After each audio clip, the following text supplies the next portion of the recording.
It's an introduction. Let's just get straight into tanking, shall we? 5x5's in chat if you can hear me. Yeah, there's no need for a 30-second yikes, you might concur stream when this is happening already. To be Ryan Webber's credit, he was shouting at us they're about to start tanking, and of course, it's not just pressing a button and going live. There's a lot of things you've got to do. So well done to Jay Keegan, the producer in the background, for rushing this through so we can go live with you all, because tanking has begun on Booster 19. Day 2 of testing. Hopefully, I pinned the right comment in SBL. Someone confirmed for me in chat that I'm sending you to the right place, because I was rushing myself. But needless to say, let's introduce who we got on with us, which is basically just me and Ryan. Hello, Ryan.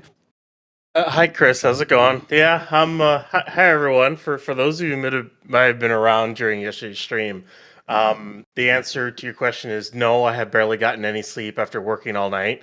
But, you know, Starship tank watching waits for nobody. No sleep for the weary, no sleep for the wicked, whatever you want to call it, right? I think that's phrasing. But anyways, here we are. Booster 19 is getting tanked at the moment.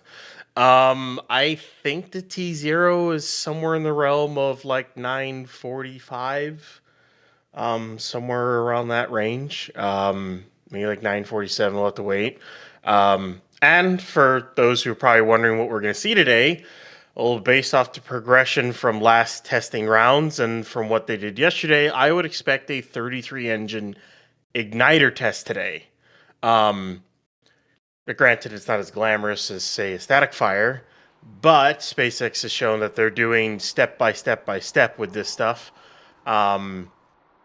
And considering how loud and energetic even a 10-engine igniter test was, I'm kind of curious how loud and energetic a 33-engine one is going to be.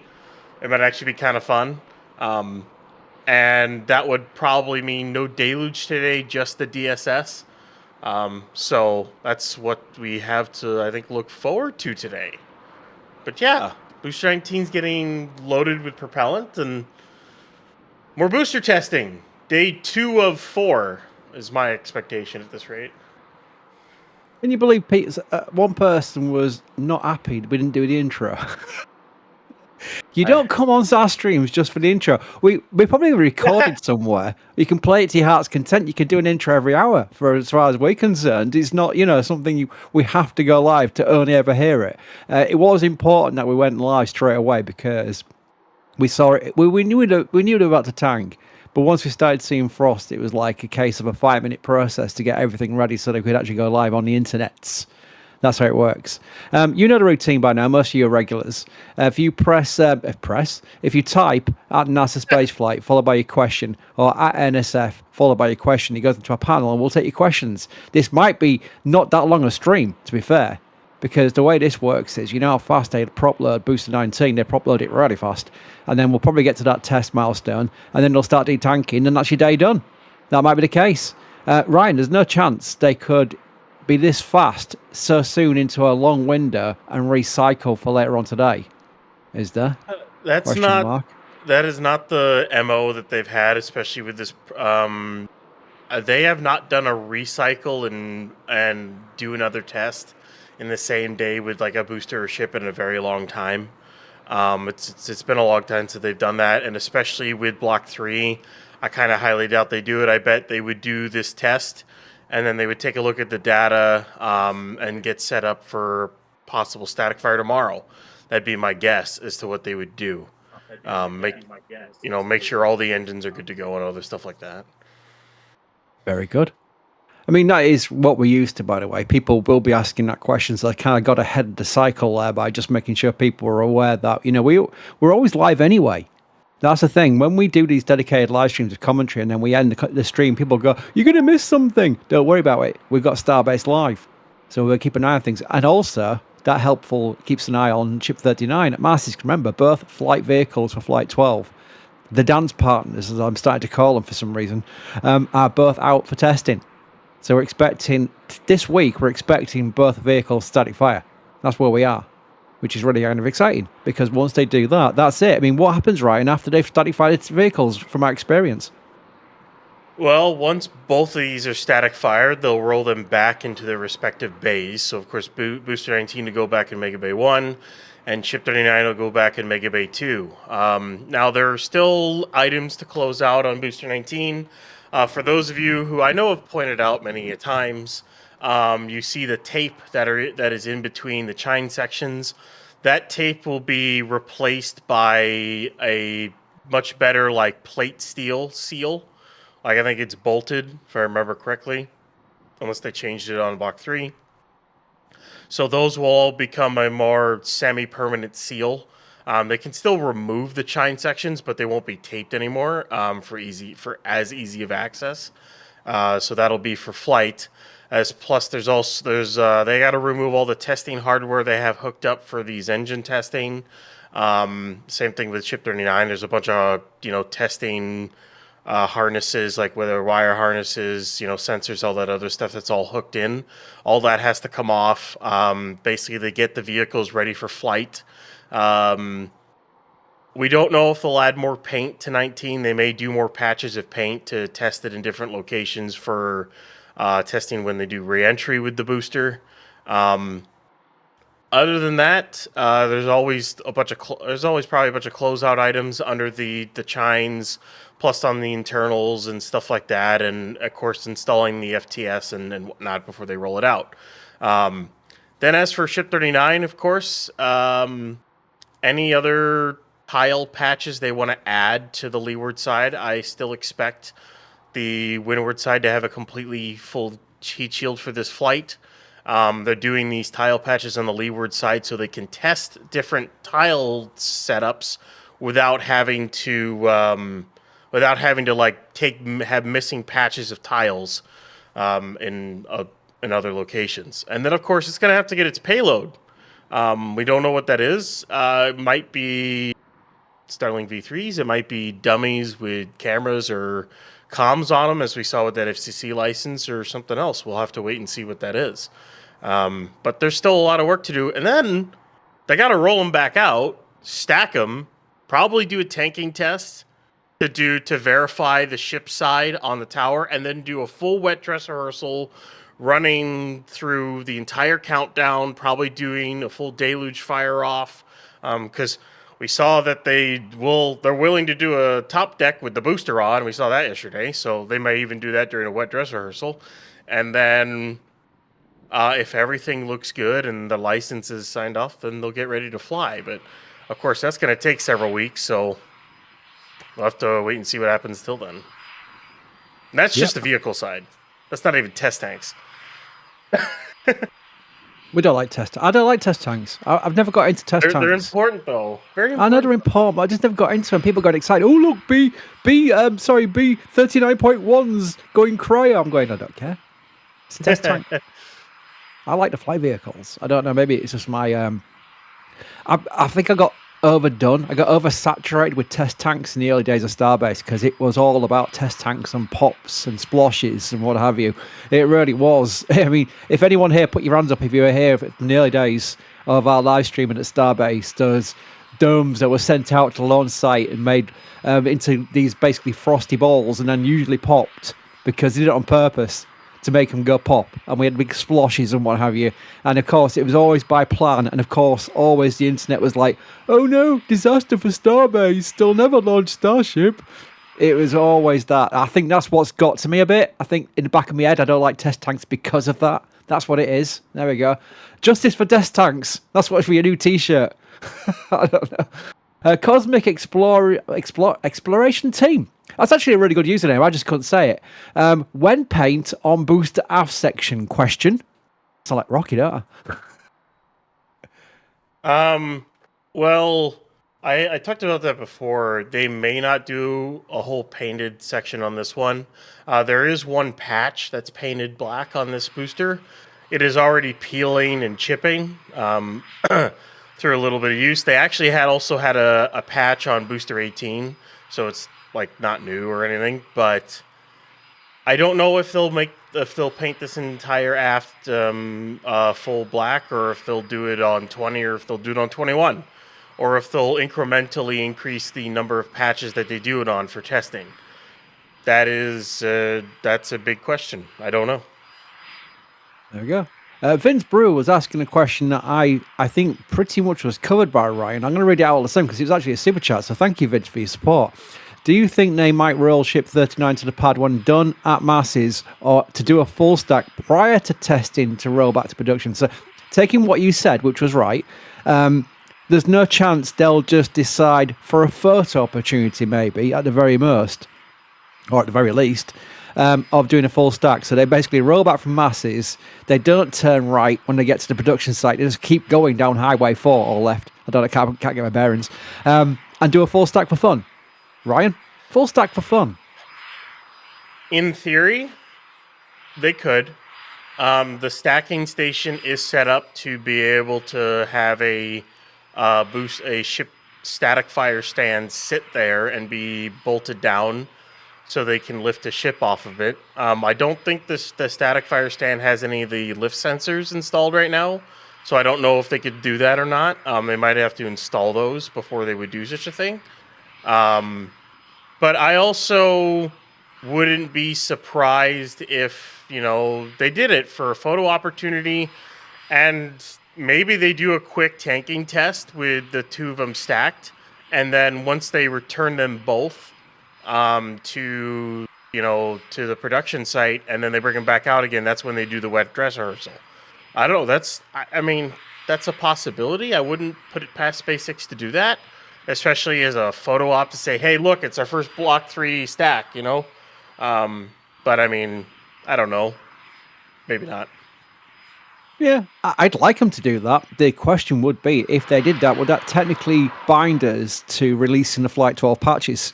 Because we do say we released a new patch at full stack. No leaking. I'm not allowed to leak. I get into trouble with the store team. But I've seen it. I have seen a Flight 12 patch. I've seen it, right?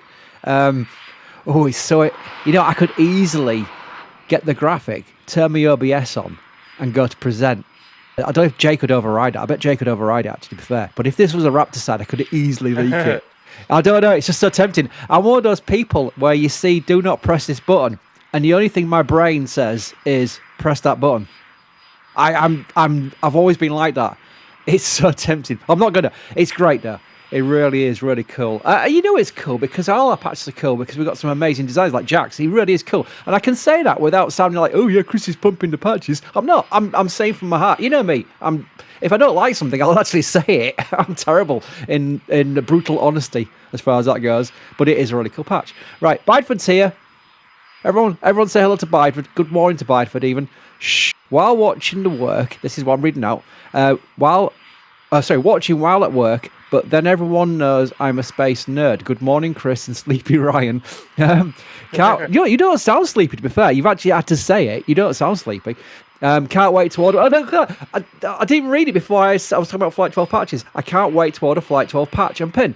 Leak sooner, Chris. That was sent before I was talking about it. That's like Bideford from the future.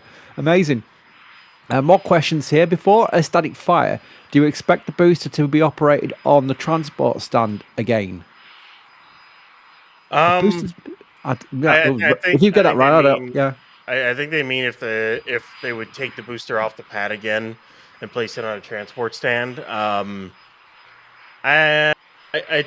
only reason they're going to do that is if they need to work on it or something along those lines. So say they need to do something to the aft section of the booster. That's the only reason why they would do that. If they don't need to do that and the booster's good to go, I think the booster will just stay on the mount. The biggest thing will be they have to replenish all of the liquid oxygen, methane, and LN2 that they've been using up the last 2 days, which they basically have just tanker runs constantly going in. Once the road opens, the tankers just can't constantly refill it, especially using the ASU that's in Brownsville.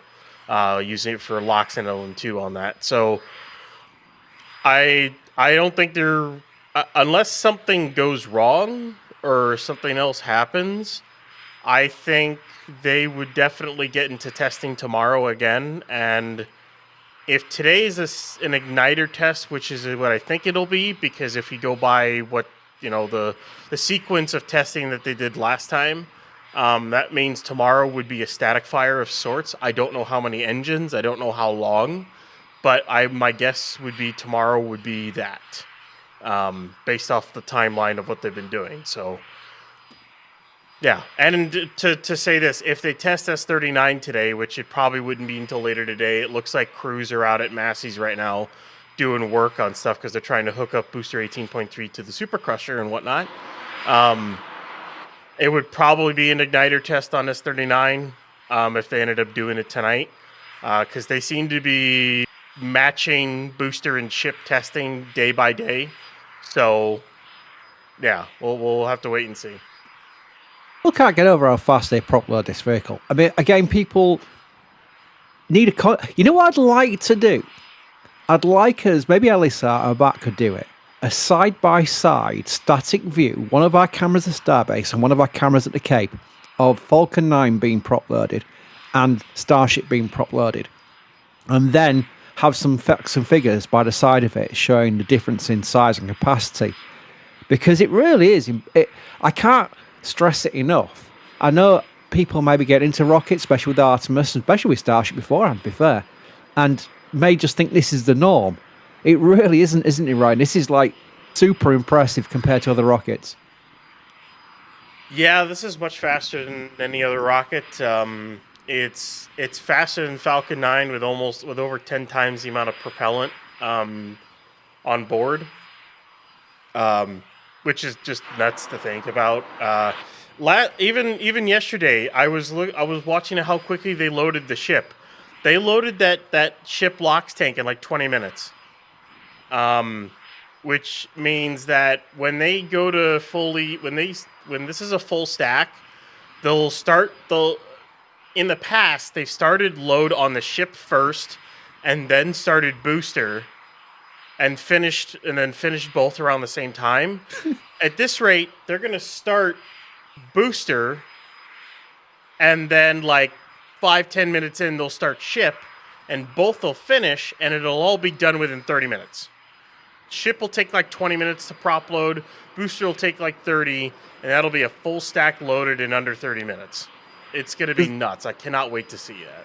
There's going to be people reading on the news or seeing on their social feeds the Starship launch today, and they're going, well, we don't live too far from South Texas. Let's take a road trip to Isabanca Beach or something like that, or SPI. And we'll go and watch a rocket launch. They get there and they go, well, hang on a minute, it says here 1 hour to launch, but the vehicle's not, it's like quiet, they've not even got any prop in it. Surprise, surprise. It won't take them that long. Don't go leaving back to where you live, because that's going to be still launching. Although, funny thing, by the time you get there, there'll be plenty of other people with the knowledge to inform you. I do like that, because I've seen lots of behind-the-scenes videos where people are all lined up on the other side of the estuary, or whatever they call it over there, at SPI, and as Isablanca Beach. And they're all like basically just like rocket fans who are like telling the locals and the other people who may be new to it how it all works. I think that's really cool. I do like that. More support. Oh, Patrick's here. Patrick Bob's here. You know what that means? Oh my God. Patrick. To those who don't know, Patrick does this every single Raptorcide, and I'm not even joking, like the last 30 probably Raptorcides in a row. I'm not joking there either. Has gifted 50 Red Team memberships. If you wonder why chat was going green all of a sudden, that was because Patrick was here, or is here. Thank you, Patrick, as always. You do like to break me when I've got no time to break. This is a live stream that I wasn't even meant to be on this one. Basically, luckily, I know how to press a button to where I can put a microphone working, so that where I can start talking these things. But Patrick, thank you very much for your support. It really means a lot. I was rambling there. See, that's what you do to me, Patrick. You turn me into a mumbling mess. Randy Butters has gone, when do you think they'll start transporting vehicles around the site via rail? Right, okay. There's no plans for it, but I've always thought that was a good idea. So I'm on board with that. I think it would be really cool if they had a little railway system, because if you go back to the early days of the space program at the Cape, I think it's called IRL, they have railway tracks where they literally transported the boosters. I think it was either Athena or Atlas. I can't remember which one it was now. But he had a massive rail system to get vehicles from the production site or the vehicle integration buildings to the pads. And it looked amazing. And it kind of makes sense. But Ryan, they're not going to do it now, are they, Ryan? There's no real demand for them to have a rail track there, but could they do it? They'll never do it. No. Hey, by the way, methane frost line just around when they're hitting the tops of the taller chines. There you go, right on cue. So I was thinking 9:45. Well, I'm just okay. Maybe 9:50, 9:55, or somewhere around there. I don't know. My brain like half works right now, Chris. So Welcome to my world. my mathing isn't mathing in my head. But anyways, they'll never use rail. This isn't like Baikonur or anything like that. Yeah. Basically, SPMTs work just fine for all this. To have to build a separate road or separate rail, they would have to go into the wetlands area, which would require a land swap, buying a land bank, getting that approved through the U.S. Army Corps of Engineers, getting that approved environmentally, then building it. And it also comes to the point at which it has to cross the highway one way or the other, because the production site is on the opposite side of the highway that the launch site is. Because the production site's on the north side of Highway 4 and the launch site's on the south side of Highway 4. So he has to cross over the Highway 4 one way or the other. So there's no real benefit at that. It has to stop traffic at one point. And there's the paperwork required to do such a thing it's just not worth the headache.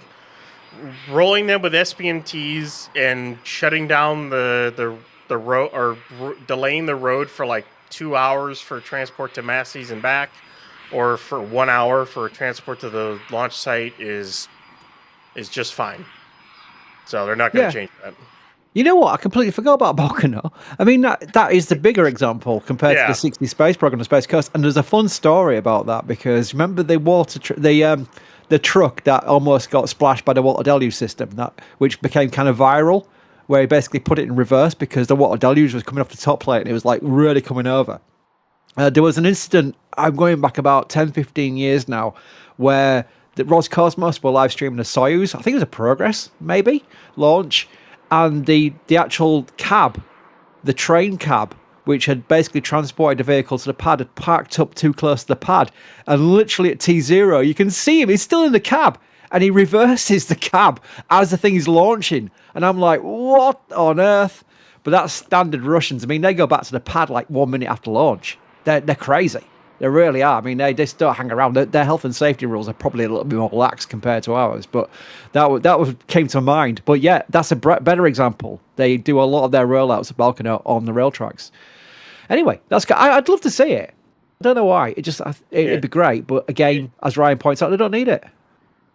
Yeah, because at Baikonur, literally, how they transport the R7 family rockets, so Soyuz, Proton, Zenit, how they transported N1, Energia Baran, or just Energia in general.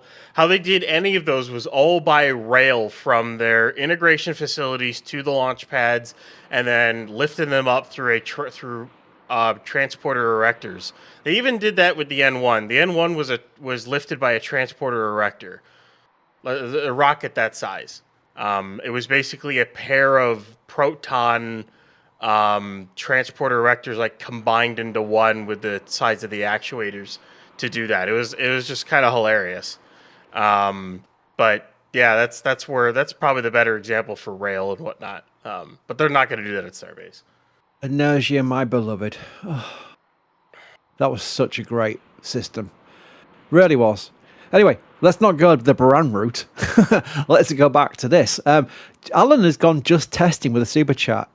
Either that is you just testing the super chats, or you're pointing out the fact that today is just testing. I don't know. Either way, so point on screen. Well done. Admiral Marath wants to know: do they need to prop load for an igniter test? So far with Block 3, and we have a single data point. Yeah, they apparently do need a prop load for it. Although I would think that in reality, they probably don't need to per se.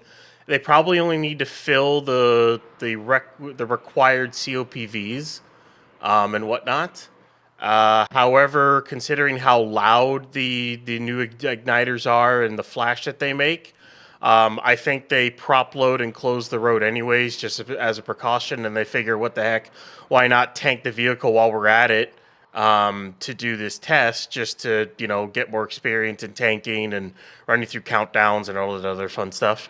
So I think there's multiple reasons why they do it the way they're doing it. So we're getting near the top here, so I'm thinking nine, maybe 9:53, somewhere around there, 9:54, something like that. Oh.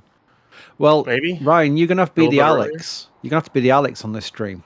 Because if I Yeah. start going long-winded on some story I heard back in the 80s, you need to go, oh, because that's the way Alex does it. But I'm careful now to watch this because this has happened so fast these days. You've got to be very careful not to be just babbling on the stream while something eventful happens after this booster. Yeah. These vents, Ryan, let's describe these vents to people maybe wondering why it's doing this smoky bit. Yeah, so these vents are the top of the liquid oxygen tank. So basically, when you see these vents activate or stay activated, it's SpaceX venting overboard gaseous oxygen that's boiling off inside the tank.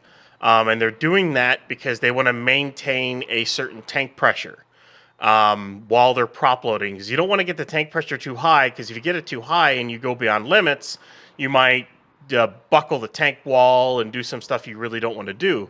So they actuate these valves in order to maintain the correct pressure inside the tank. And once you get closer to whatever test they want to do, they'll close off the valves, and they'll kind of just, all they'll do is they'll actuate them enough to maintain a certain flight pressure, is what they'll call it.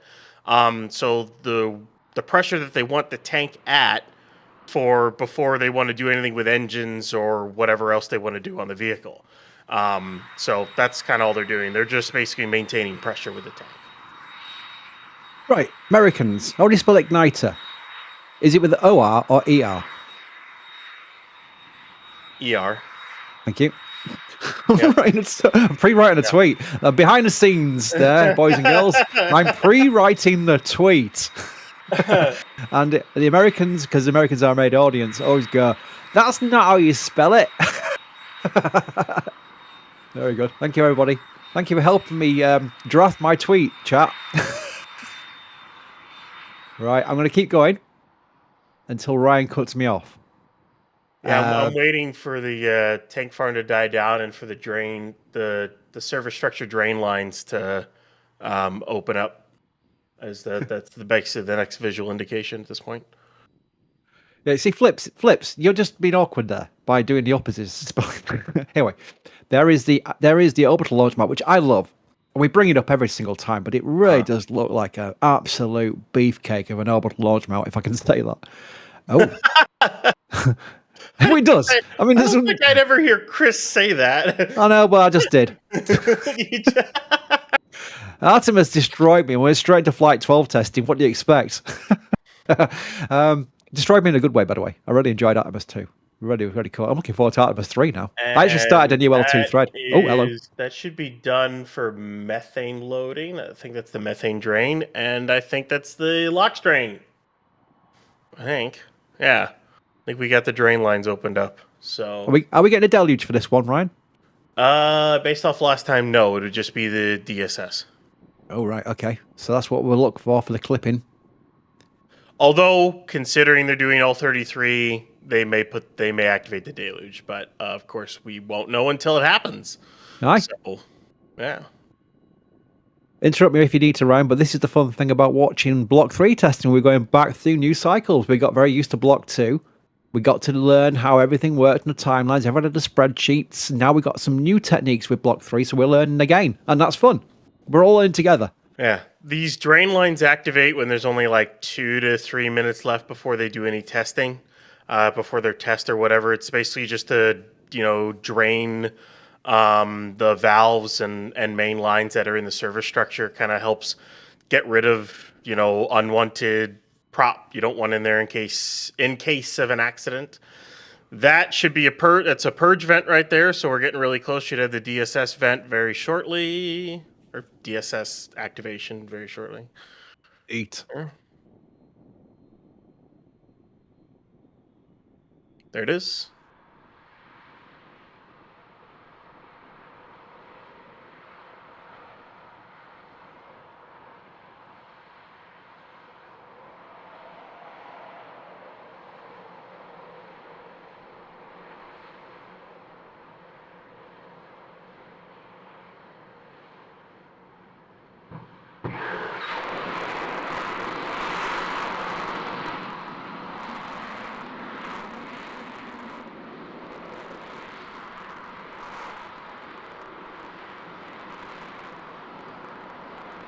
Well, I did say they might activate the deluge with 33 of them.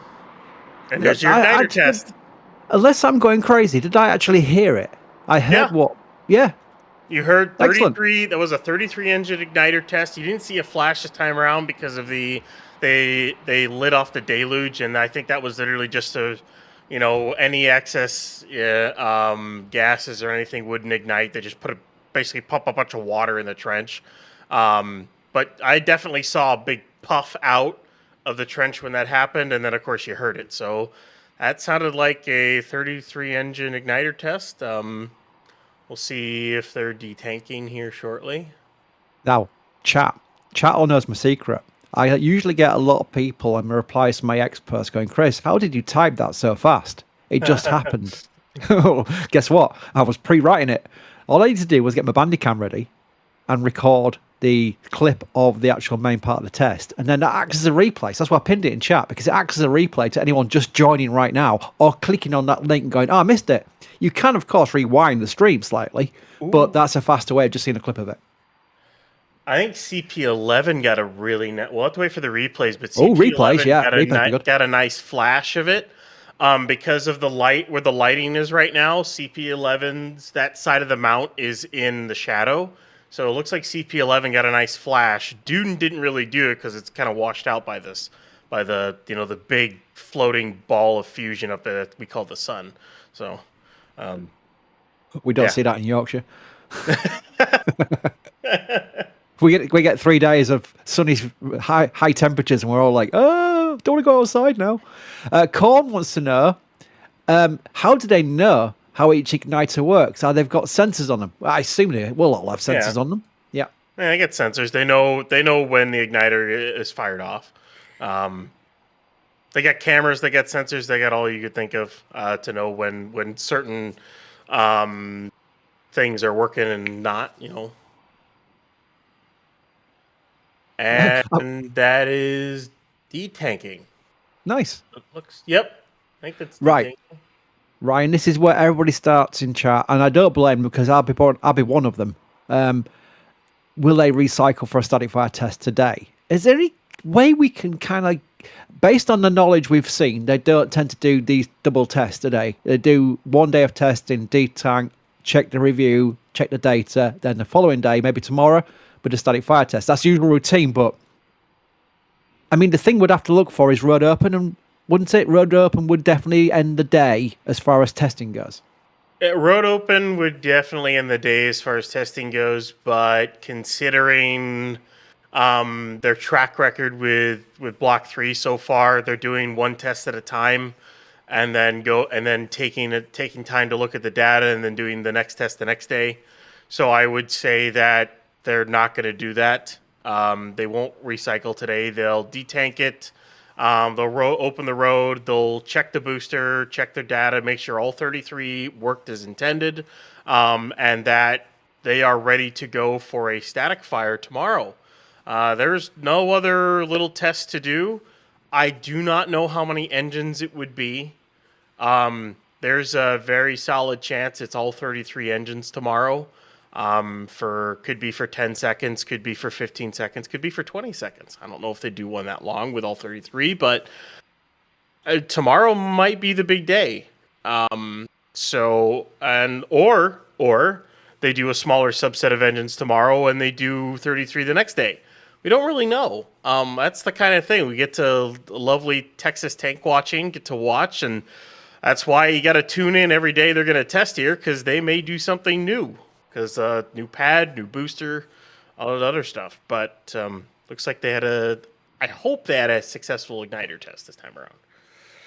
Yeah, I mean that's another thing as well. That if tomorrow, for example, let's pretend we don't know for a fact. SpaceX do not put these releases out to the media or the public, for that matter either.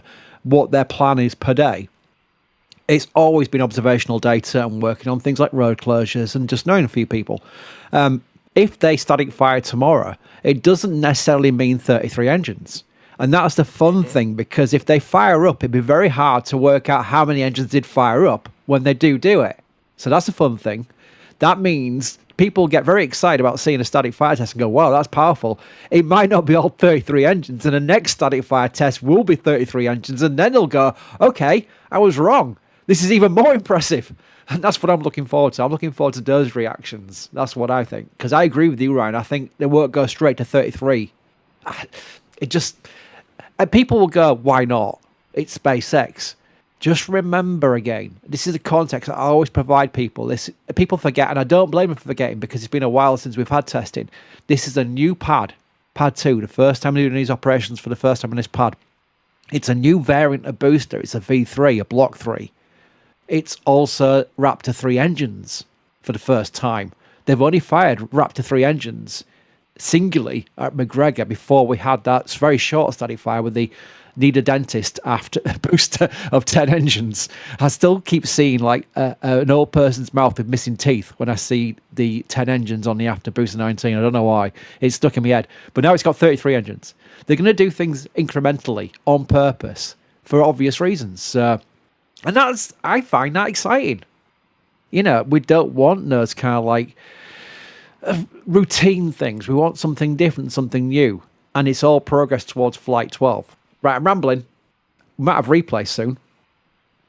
Yeah, so and let me know. And for anyone who's wondering or saying this is all tedious and everything, as we said before, it's a new pad, new booster, new all this is new. I don't know if they may do this for Booster 20 because it's only the second booster. But I would expect them to not. They probably won't do this going forward a lot. They may just do a static fire and call it good, like they've done. Like put it on the pad, load it up, do a 33 engine static fire, and then call it a day, like they've done on the pad, like they did with back with Block 1 and 2. The caveat with that one is they would do igniter tests on those boosters the night before, usually, or the morning of. And they would do that without any loading of the propellant. So I'd be curious to see how they would do igniter tests going forward. If they would like do a temporary road closure, or if like before all that, they would load up the booster, do an igniter test, and then go through and do a prop load and then do a static fire. Because I don't know if they can really do that kind of an igniter test with the road open. That seems a little bit iffy to do that kind of a test while people are driving up and down Highway 4. Yeah, I don't know about that one. So we'll have to wait and see in the future to see how they handle igniter tests going forward. Oh, Starbase Tracking, who we work with, have a great screenshot. I'm going to put it into chat, which kind of shows. I don't know if it's the lighting, but it looks kind of like the igniter did cause kind of flash, which you'd expect. I'll put it into chat just to see if that... We'll see it on the replays, to be fair. I'm going to retweet that as well, because that's really kind of good point of screenshot. I did a little clip of the live stream, but of course on Starbase Live, we'll have all the cameras up. And so we've got more cameras on live that time, and there's a screenshot there which kind of helps show that. So I've linked it anyway. I've linked it in chat because that's really good. We do have a lot of questions and we'll go through them. Jay just wants to show replays first. Hang on. There you go. We've got people joining, have we? We've got Steve. Hello, Steve. Good morning. Did I miss anything exciting? And I mean, it looks like we got a frosty booster there. What's going on? It was so exciting. We didn't even do the intro. We went straight live. We were basically like, okay, it looks like the tank farm is built up. Okay, it looks like they're going to start prop loading. Okay, let's get our microphones and everything ready. It does take about 5 minutes to get a live stream ready because it's not just pressing a button these days. And then as we were literally about to go live, they literally started getting frosty. So we said, let's not do the intro. Let's just go straight live. which was probably a right idea. And of course, someone complained that we didn't do the intro because they loved the intro. I'm like, what? Would you want us to waste 30 seconds of prop loading just for the intro? No, of course not. Yes, we need the intro. We need the intro. We need the intro. People, well, I do like the idea that people love the intro. People do love the intro. The Yikes You Bet Concur. Pop quiz for people in chat. Where does Yikes You Bet Concur come from? Let's see who's first. Don't say anything. Let's see who's first. It takes about 10 seconds for my voice to come through the internet and for people to type the reply. I don't know. I remember this. To be honest. Well done. Aerospace Houston. Aerospace Horizon wins. STS 93. That's right. Flight director John Shannon, who now works with SLS, by the way, was on the flight loop, the eternal flight loop, at the end of the very eventful launch of Columbia on STS 93. And basically his reaction to all the faults was, yikes, you bet, concur. The controllers joined in as well. We don't need any more of these. That's what he said. There we go. Well done. I'm glad people realise it was from the Space Shuttle program, because I get to mention shuttle at the same time. I'm wondering, are Jay still working replays? I've got loads of questions here. I'm going to go through the questions. I'll clear the panel once Jay's ready for the replays. How about that? D. Freeman wants to know, it feels like he's leaning a bit, or is it just me? I think it's the camera or the lay of the land. If anything, it might be the camera. Yeah, it could be the camera. I was gonna say, and we were just talking Artemis and everything. It was really, really cool to hear Rob back on PAO, especially during reentry. From like the old shuttle days, it was really cool to hear his voice again. Yeah, he's a legend. He's well known. There was also George Diller, who I think is now retired. It would used to be George Diller for the KSC part of the countdown, and then when Houston took over after launch, which always happens, it would go to Rob Navis, and Rob Navis was just the calm. He's former TV as well, so you can tell he's so well trained, but he's obviously very knowledgeable as well now working for NASA. He is great. He's an iconic voice to all of those who've been following NASA for a long, long time, such as I have. Yeah, absolutely. Black Country Bound. Thank you at Black Country Bound for the support. That means you've not actually put a message in there, I would think, because that's the automatic way the panel shows it. So indeed, but as the message says, thank you for your support. Really appreciate it. William, love your work, guys. Love the work you guys do. 6 days ago, NSF titled Gateway to Mars is back. Your colleague was wearing a hoodie with what looked like to be a space shuttle heat towels. Is that a product on your site? That's not a planned store message. That's literally somebody asking. We do. I'm going to put the command in chat. We do have what looks like TPS on a special sun shirt material. And I'm telling you right now, it's the best material I've ever worn. I'm not even joking. You know, I really do love it. So it's in our shop. Just have a look around. You'll find it. Probably put TPS in. That'll probably be a way of searching it. But it might be on the top page as well. But that is something we've got. Yeah, we've got Max wearing our merch when he does SSUs and things like that. So you'll get to see things being worn in real rather than sort of like some product page where it's a photograph. Thank you also to Yuxen. Very much appreciate you coming, Padrap member. And Grishu has just done a message saying beep. Oh, of course, yeah, we used to do the beeps for the Artemis thing, didn't we? Yeah, we should get back to doing that when we get like a 24-hour channel for Starship, which is going to happen at some point. Yeah. We do have our SBL, which is 24 hours, but we're going to have, at some point in the future, that many launches of Starship, it'll be like the Artemis 24/7 channel. It will be. Just constant commentary all the way through, because it'll be just so many launches. I do honestly envision that happening. Kitties of Candy Mountain, that's the username. How much LOX fits in a V3 booster and how much methane? Thanks, guys, for the coverage from Germany. My students love to see every of the launches. Oh, that's really nice. That's really cool. So, yeah, do we have any kind of like capacity numbers, Ryan, for the vehicle? For the booster, it's probably in the realm. I don't remember the exact numbers. I used to have them written down. I got to do the calculations for the Block 3 again. But we're looking at, it's in and around the 800 metric ton range on methane, maybe 8 to 850. Could be up into the 900s. And then LOX is going to be around 3,000 metric tons, give or take. It's a lot of propellant, just put it that way. So in total, you're looking at like 3,800 to 4,000 metric tons just in the just in the booster, and then ship will take like 1,500 metric tons, and then plus the dry masses of the two vehicles. So the full stack is like you're in the 6,000 metric ton range, especially when you get to Block 4 and whatnot. It's a hefty vehicle.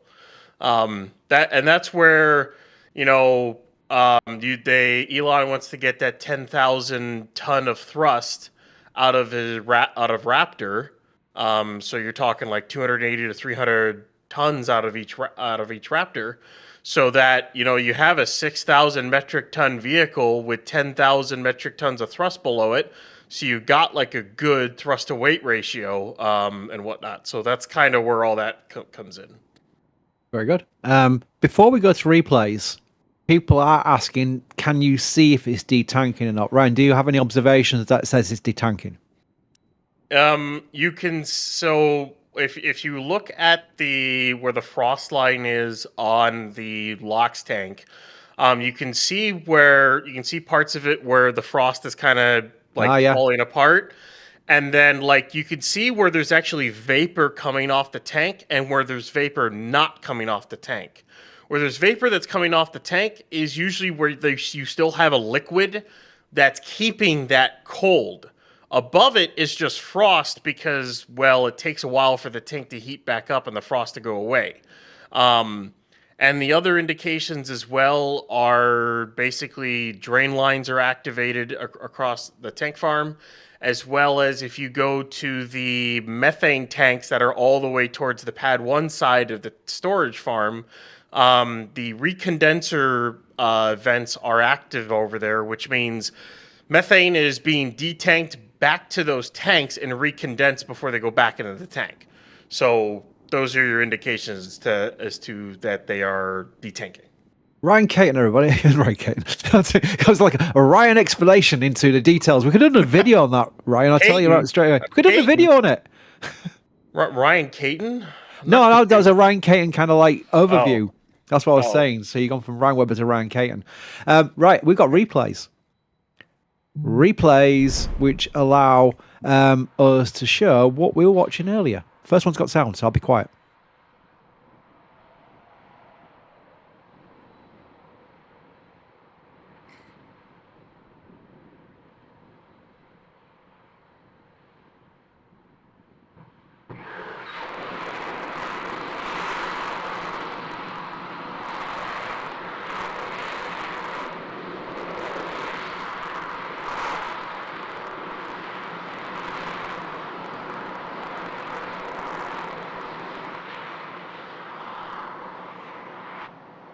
Those are some loud igniters. Seriously. You can really see it there. That's where Starbase Tracking got the screenshot from. That was the camera angle which really showed it well. So you'll see the flash and hear the igniters going, and then the sound that you keep hearing out of the pad is the deluge still going. So basically that's what it is. It's not the igniters constantly going there. That's gas and then the deluge that's going. The igniters is the original pop and screech. So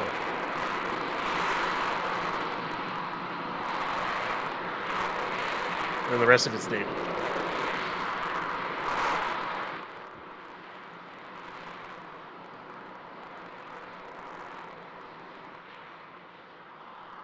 Yeah, the one that's pinned in chat right now was the live view we had, and I've just replied to that one with a replay clip of the one we can see the flash. So you've got both now. There we go.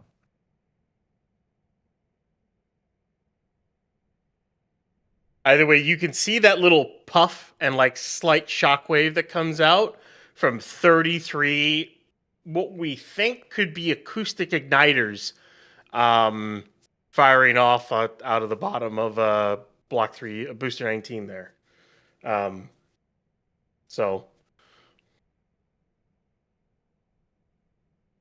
But it's very impressive. It's cool. I can't wait for tomorrow now. I really can't wait for tomorrow. It's going to be a lot of fun. Same. Tomorrow's going to be really exciting. Oh, who's that? I heard another voice. Sorry, I'll go away now. Hang on. No, Max, come back. Max. Look, I'm trying to work this out because our producer Jake Egan is sending both myself and Ryan off, but bringing Max in. So it's going to be Max and Steve, is it? Is that the plan? I guess that's the plan. Yeah, Yes, Chris, that's the plan. That's the plan. Well, I need to sleep because I haven't gotten a lot of sleep in the last like 48 hours, and I'm kind of eepy.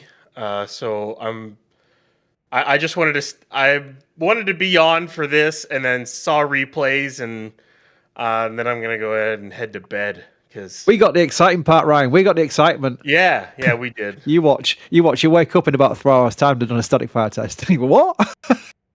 No, I half expect to wake up at some point tonight or some point like later in the evening, and all of a sudden ship has done an igniter test as well. That's my expectation. But Well, I tell you what. Thank you, Ryan Webber, for being sleepy but still putting your hand up and saying I can still do this. So well done. Otherwise, it would just be me, and that'd have been horrendous. Can you imagine a stream with just me talking? Oh my god, we'd have gone into horse facts and shuttle facts before you know it. you know, it wouldn't have been the worst thing to hear horse facts. I'm going to be honest. Well, true, yeah. Horse facts are interesting to those people who do like horses. There we go. And I got bingo with that one. Yeah, there we go. So on that bombshell, thank you to Ryan Webber. Thank you for being on. It's a pleasure as always, and I very well certain I will see you all tomorrow for hopefully what could be a 33 engine static fire off Booster 19. Maybe. Ooh. Maybe not. Excitement guaranteed. Oh, I shouldn't say that. Cross That's your what Elon fingers. says when things going to blow up. Chris, come on, man. I know. Sorry about that. And also, thank you to me for being on. Thank you, Chris. I'm going to hand over to Max. No, I don't know where I was going with that. This is why I hand over, because my brain turns into mush after a while. Thank you for taking over, Max, and thank you to Steve for joining as well. Until next time, take it away, Max. I honestly don't even know how to follow up with that, because I don't know. Comedic timing has never been my forte. So we're just going to go ahead and transition with that and keep going. How's it going, Steve? How are you doing? It's going, man. I'm not sure how we can follow up with that, honestly. Like Chris said, we actually missed all the fun stuff. They got all that, so we get to watch this thing detank and get to kind of chat for a while. I mean, obviously, I'm not super technical, so we'll just have some fun. Yeah, we'll see how it goes, but you know how these things go. But obviously, we appear to be well into detanking operations after an igniter test of all 33 Raptors just a few minutes ago, which is really exciting. I was just gonna say, it sounds like TIE fighters, honestly, just hearing those. Yeah, it's also one of the more unique tests because it unlike a spin prime, where with this new launch mount and deluge system, you can't really see. I mean, unless there's a rogue puff of gas coming out of the deluge that is obvious to a spin prime, you can't tell what happens in the trench, right?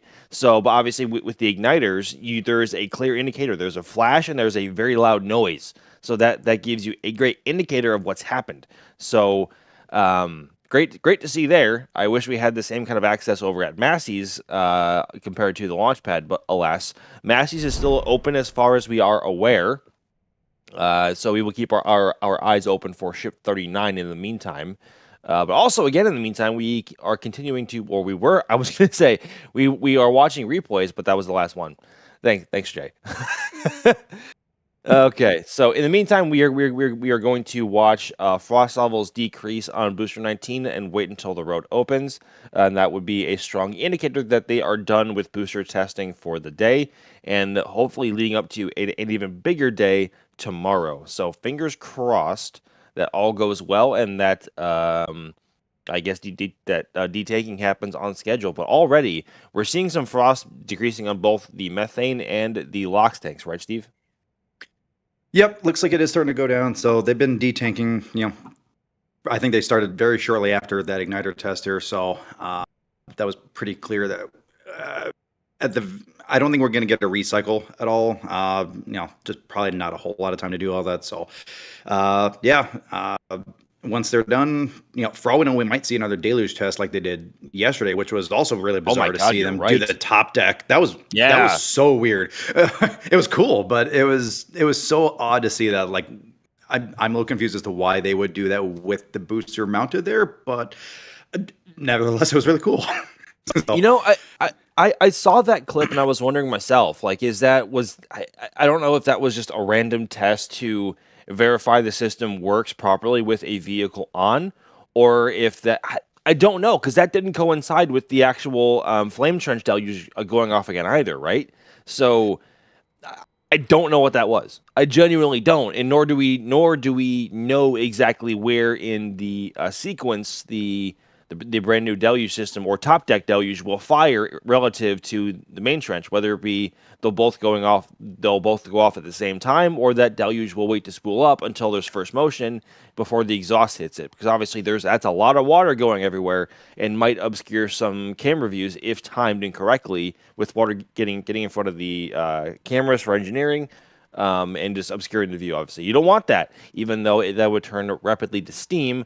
Does seem kind of weird, but alas, we will keep our eyes open for sure. We have, I don't know, maybe about a half hour more to see some frosted detanking or somewhere thereabouts. So in the meantime, we're going to be hanging out and seeing what is what. Yep. My headcanon is that someone was just leaning on the console and accidentally hit the little red button and sent it.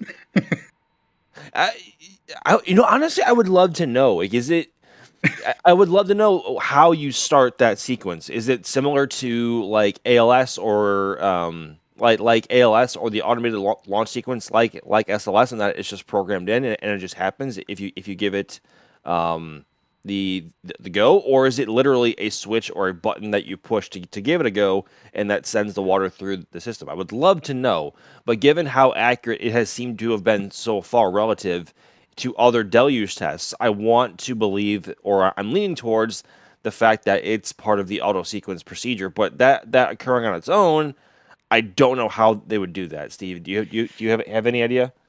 My guess is probably someone did like an override in the command sequencing on there to just say, let's send this signal over there to kind of go, let's fire it off and just do some kind of weird override to just send the water. Let's see what happens. Let's see how this does with the booster mounted on here. See if it actually does affect anything.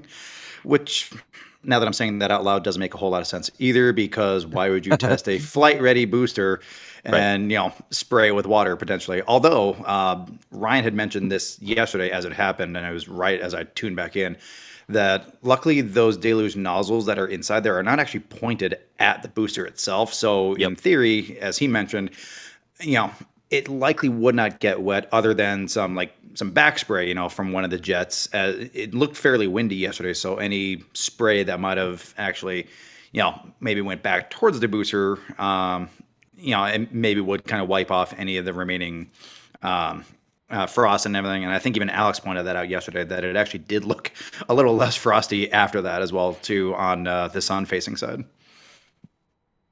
Ooh. Okay, hang on. I just saw this come up in chat here from Cam, and I want to throw this on the screen as quickly as I can to kind of dive into this. Cam asking, could it be a landing timing test relative to the deluge going off for a simulated T0? Ooh, because obviously it happened well after the spin prime test yesterday, right? But my memory is failing me, and I can't exactly remember how long after that occurred, because I don't recall there being a ton of frost on the vehicle, so maybe it was upwards of like 20 or 30 minutes, which obviously is far too long for a booster to go up and come back. That is normally around the 7 or 8 figure marker, somewhere in there. What do you think, Steve?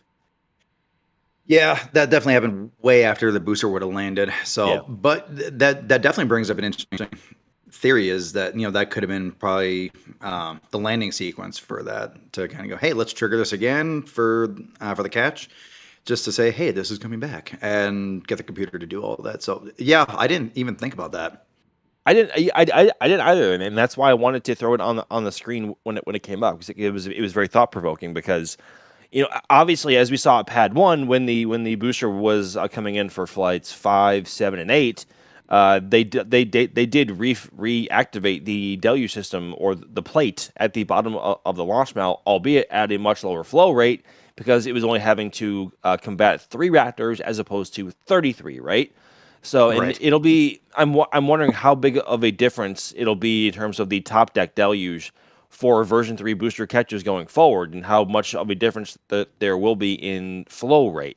So, because obviously right now, as it is to combat all 33, there is a lot of water coming out the top, right? And it goes very high and very far.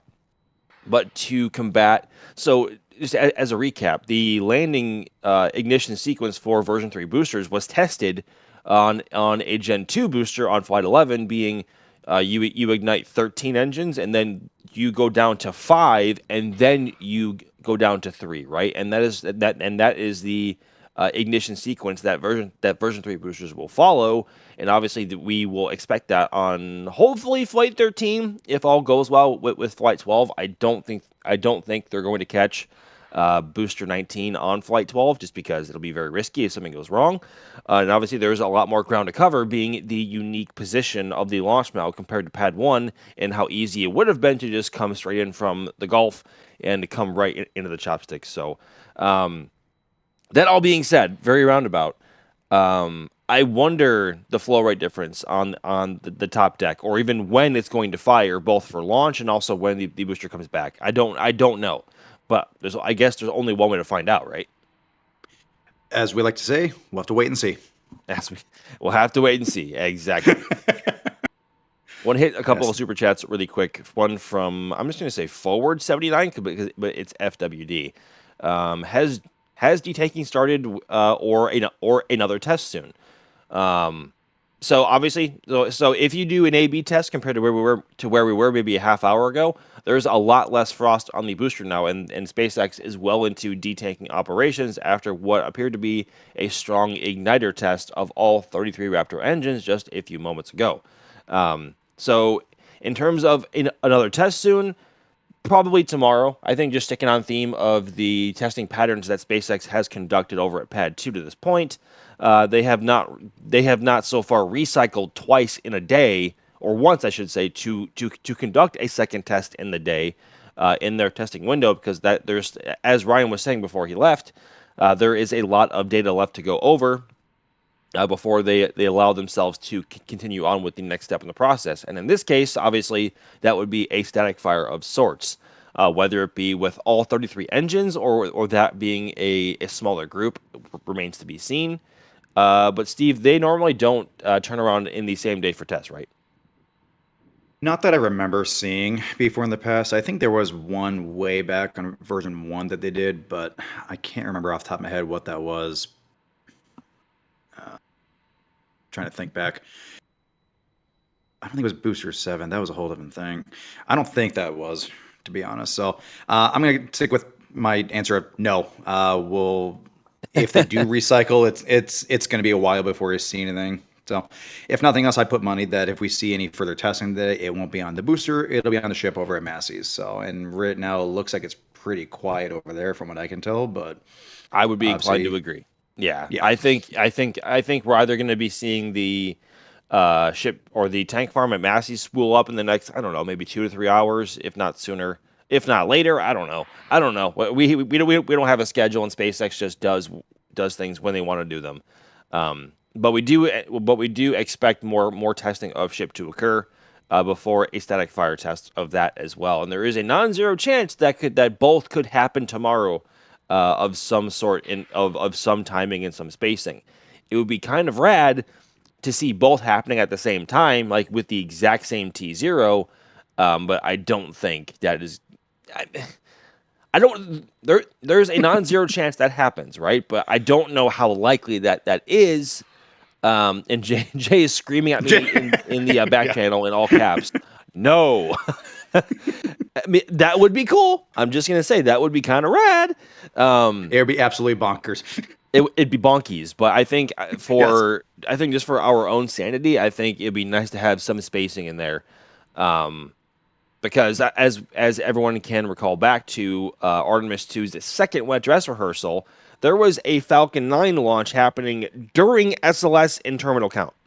Like that was already a headache and a half, a headache and a half enough trying to go out and cover both occurrences as they were happening, even though there wasn't really any visual indicator on SLS when the T0 was.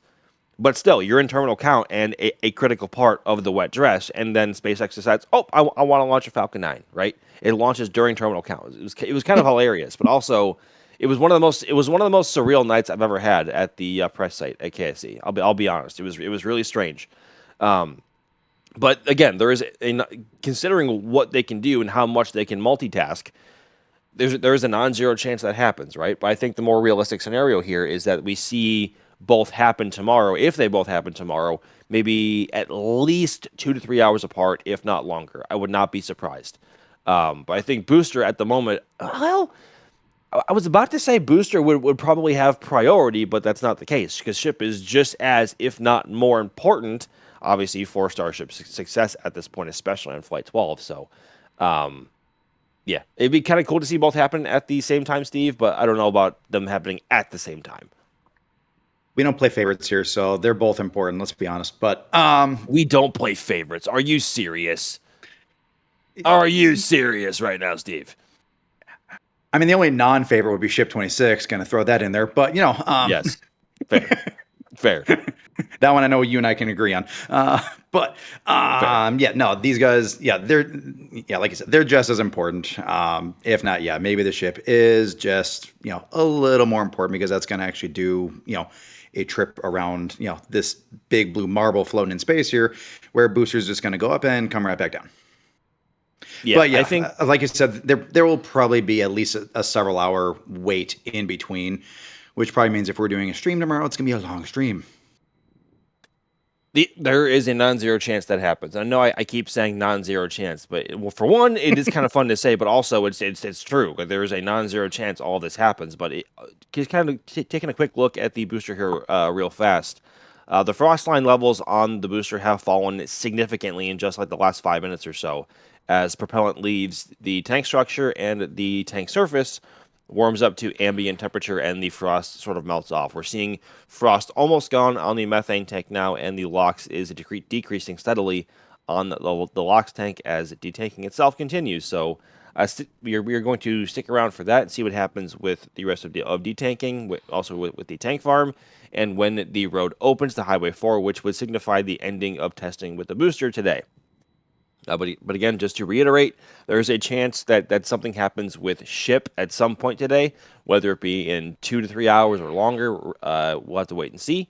But there is likely more to come. So we will have to stay tuned and keep our eyes open. I love this. I know this is taking a quick pan or tilt. Oh my God, I said pan. No, it's tilt. Really? Dude. Dude. I had a long night, okay? Leave me alone, Steve. You better hope Jack's not listening to this. Well, there's a non-zero chance Jack's listening. Wait for him to pop in chat. Yeah, no, right? It's interesting to see how unsymmetrically the frost comes off the booster depending on wind direction and where the sun is in the sky in terms of where light isn't hitting the tank surface and warming up. But it also gives an indicator as to where the what are they called?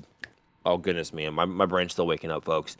The stringers are internally on the booster for structural support, and how thick the tank is at certain areas. Because obviously, the thicker parts of the tank will take longer to warm up and have frost decrease compared to the parts of the tank with no support and thinner walls. So, I would love to see. I wish there was a graphic or a way to visualize the flow rate coming into the booster and then also out of the booster for both tanking and detanking. Like, I know we all say the pumps on the Raptors or the pumps in the tank farm support X flow rate compared to, say, an Olympic-sized swimming pool, right? But I wish there was a literal visual indicator to see how much fluid is actually moving at that time. I don't know if that's something we can task Ryan Caton with, or if you can enlist somebody for help on that. I don't know, but that's something I've always been kind of wanting for, I guess, just learning purposes, and then just for those on the stream as well to help visualize and appreciate these serious flow rates going on here, because it is insane to be filling a booster with around 3,500 tons, if not closer to 4,000 tons of propellant in a half hour. Like, that's absurd. Like, that is far beyond what SpaceX has ever done with Falcon 9. And mind you, Falcon 9 is a fraction of the size and capacity, and they fill that in less time than it takes to get booster to static fire levels. So I make of that fact. There's basically a Falcon 9 booster on the inside as the transfer tube. So, I mean, that thing takes almost nothing to actually fill up in there too. So yeah, think about that and like, okay, we just filled up a Falcon 9 booster in this many minutes compared to what it actually is.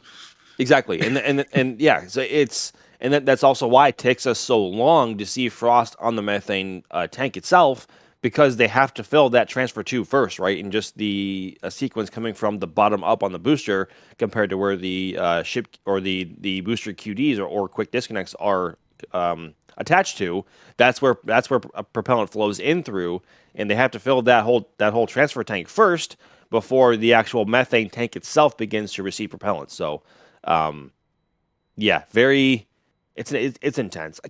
I know Jay's listening. Jay, is there any way we can task our people here on the team to make that, or can we find a 3D renderer, designer, sequencer, something of the sort? Because that would be really, really cool to have on stream at some point. I'm just saying. Maybe I'm preaching to the choir. I don't know, but I'm just saying. I think Jay's head just exploded with the task. Probably. Oh, he's typing. Ring. No, apparently not. All right. I guess not. Okay, well, a man can dream, right?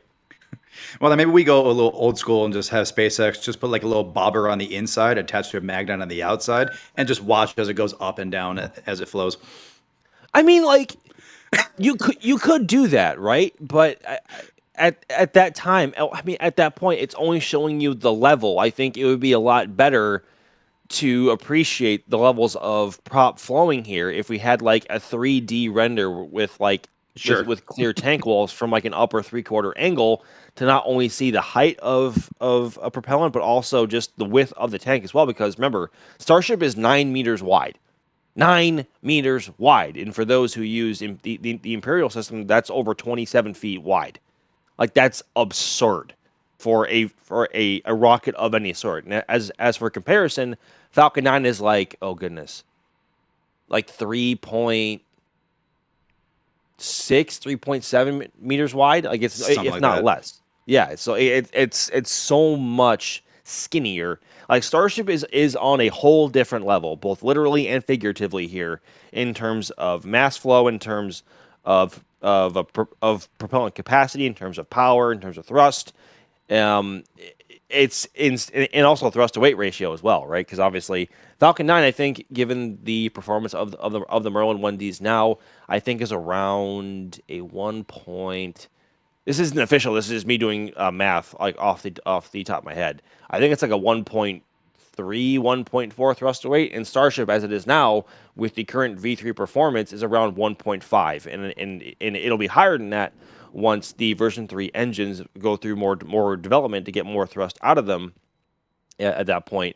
And it'll be closer to like 1.5, 6, maybe even 7, depending on how much they're actually able to extract. I think Elon has said at the moment that they are currently around 280 bar of chamber pressure, given the current performance targets, but he is hellbent on getting to 300. Like, he really wants 300 bar of pressure within the actual thrust chamber, because that has never been achieved before in an engine like Raptor, I think, if not ever. I could be wrong on that one, because obviously we had the F1 engines on the Saturn V, which are among the most powerful liquid fueled rocket engines ever made, next to the RD-170, which flew on the, oh my god, why is the name slipping me?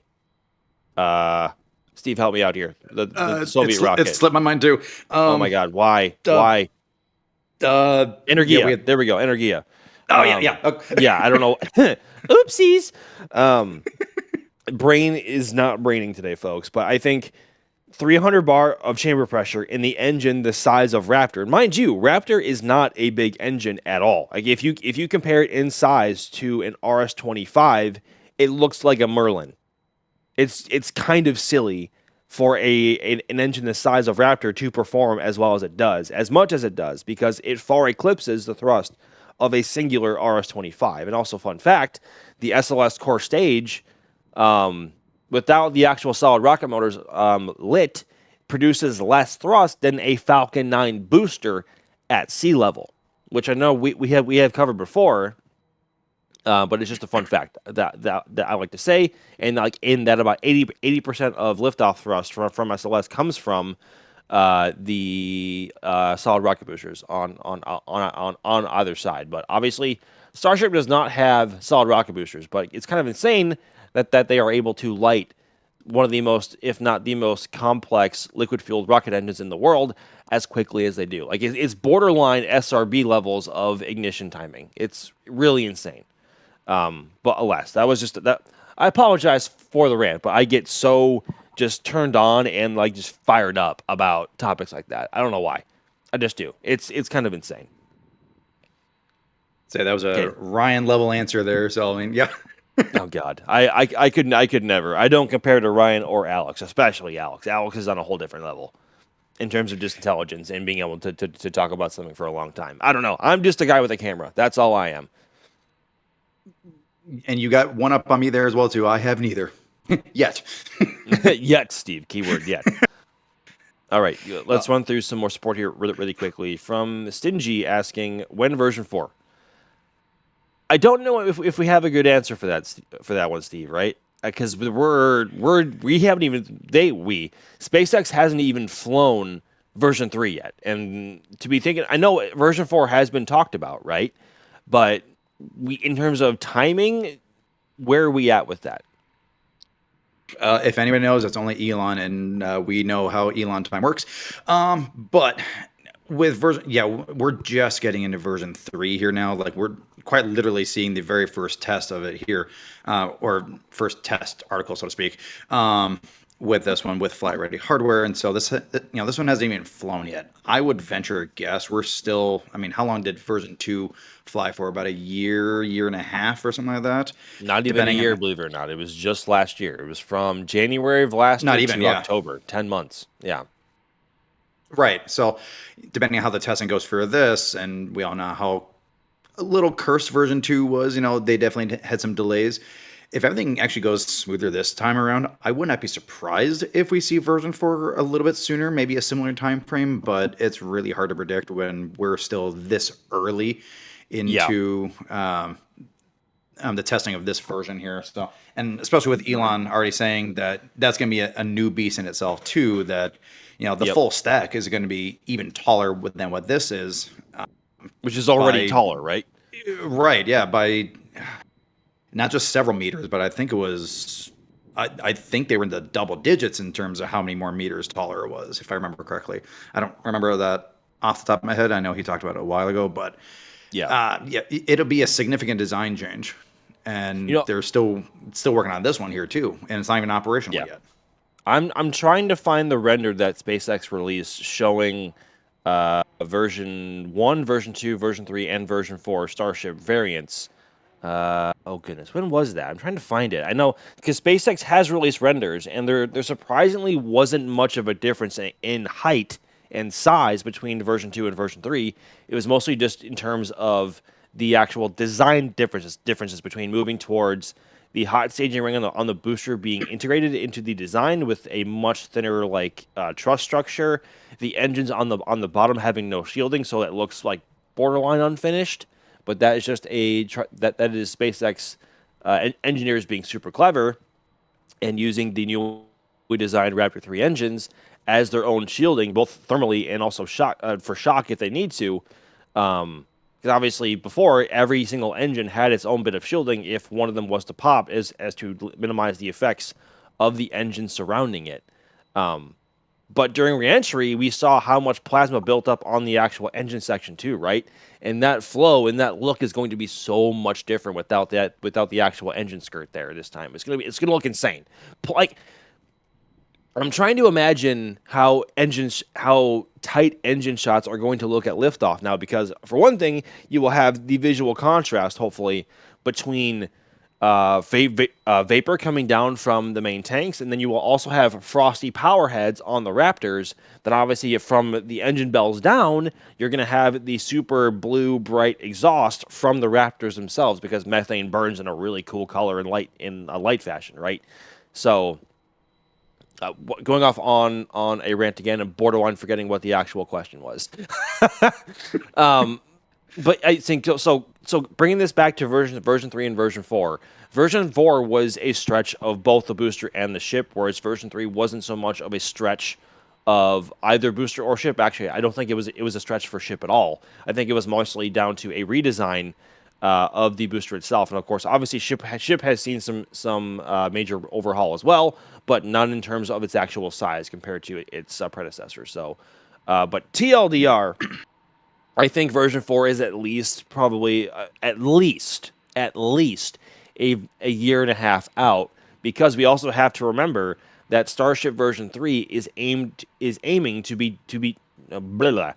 become the first operational variant of Starship, because obviously not only do they have commercial desires to perform, including that of Starlink version 4 satellites, right?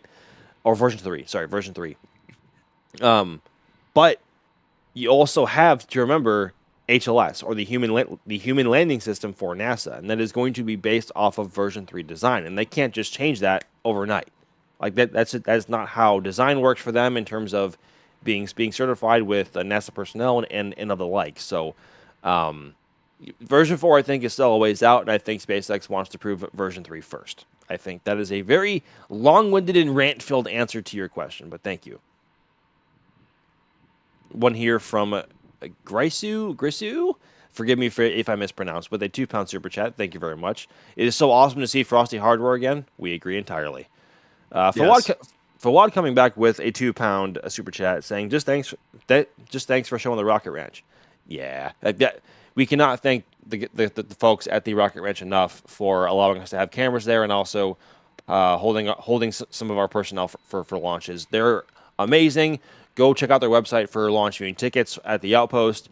As you can see, a live view from the Outpost of Massey's on the right-hand side of your screen. It is truly a front row seat to launch action in Starbase. Like, there is no better seat in the house than the Rocket Ranch Outpost. It is 3.5 miles away, just outside of the keep-out zone for Starship. So, it's amazing. So please go ahead and check them out, because obviously Flight 12 is getting closer and closer by the day. Rocket scientist coming in here with a $20 tip. Holy cow! Saying, I cannot say it without stuttering. Here we go. McGregor Live tracking fun. There we go. Yes, thank you very much, Rocket Scientist. That is greatly appreciated. And also one more with a $50 super chat. Holy crap! From Good Day Sir 1986. What is the amount of deluge water used on Pad 1 versus 2? I am sorry to disappoint if we don't have numbers.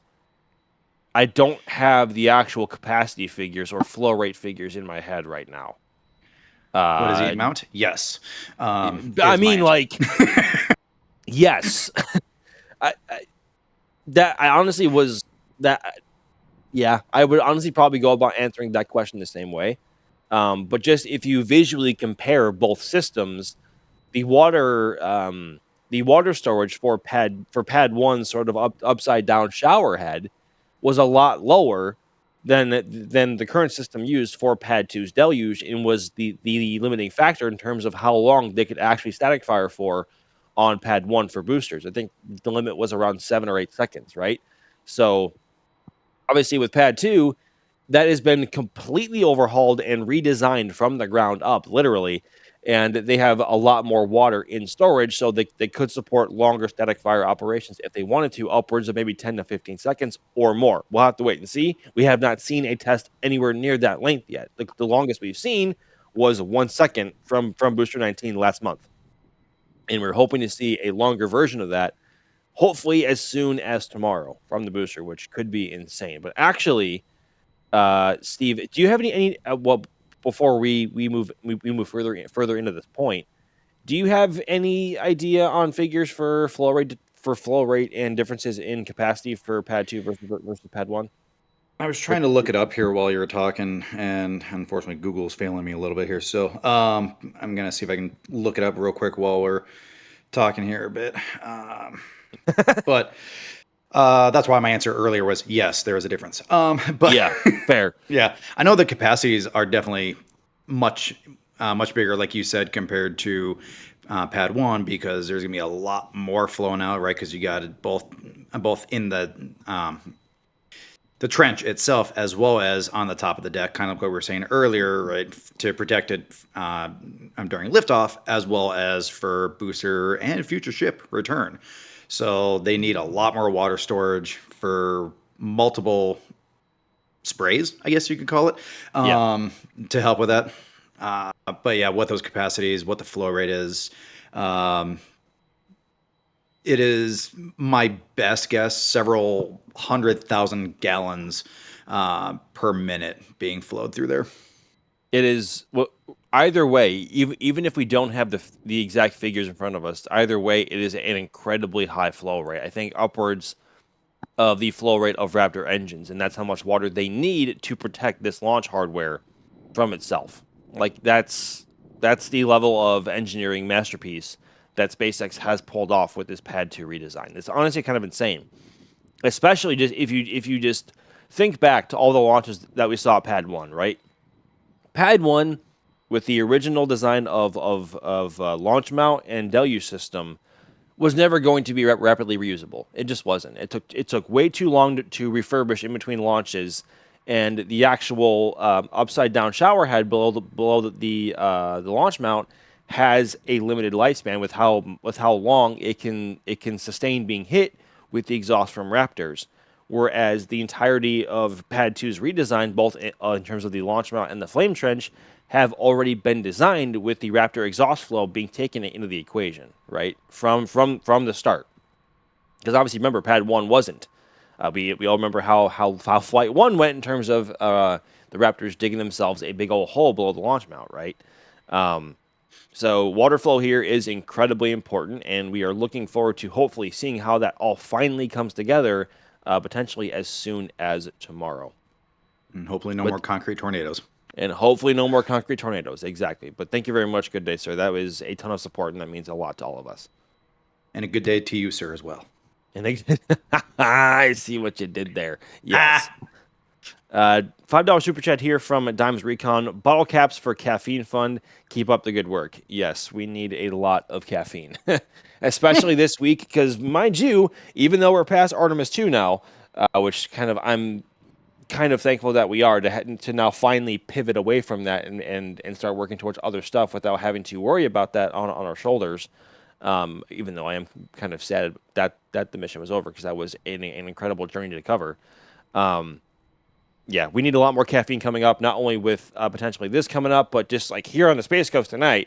Like, we have a Starlink launch tonight at around 2 a.m., and New Glenn should be gearing up for a hot fire of sorts in the very near future, if they really do want to launch at some point soon. I think the last I saw was there were NOTAMs and airspace closures, or not Mars and NOTAMs, and notices to airmen and notices to mariners for closures on the 17th, I think was the last I saw, for a launch of New Glenn. Okay, seeing in the back channel here, the FAA advisory says net April 17th for the launch of New Glenn. And obviously, Blue has stated before, not just with the company, but the CEO himself, Dave Limp, has said that they want to hot fire the booster again before launch. I think is going to be the standard procedure for launch operations for New Glenn going forward before they fly. And obviously, that has to be before they fly. And obviously, time is running out, because the 17th is quite literally this Friday, and it is currently Monday. Oh, good grief, it's Monday already. Yeah, I know. I'm going through this all in my head, but I know this is all from a point about caffeine keeping us up. But yes, we need all the caffeine that we can possibly get here. It is going to be a long and tiresome week, and obviously we also have Starship Flight 12 to worry about. once all is said and done. Hopefully in the next few days here, with static fire testing wrapping up with both booster and ship, but we'll see. Yeah, and sadly, I will probably miss the New Glenn launch because I will be on a plane. So, What do you mean?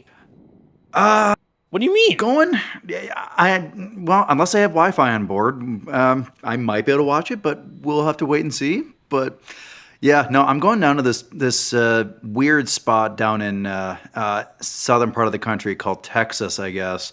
I'll actually be down in South Padre and Starbase next week, actually. I remember you telling me about that, and now I Yeah. feel like a butt for not remembering it. Oh boy.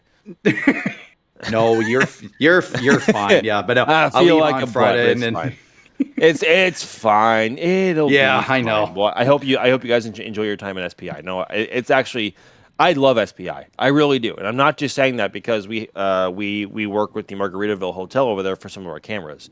I genuinely enjoy SPI just as a place to be.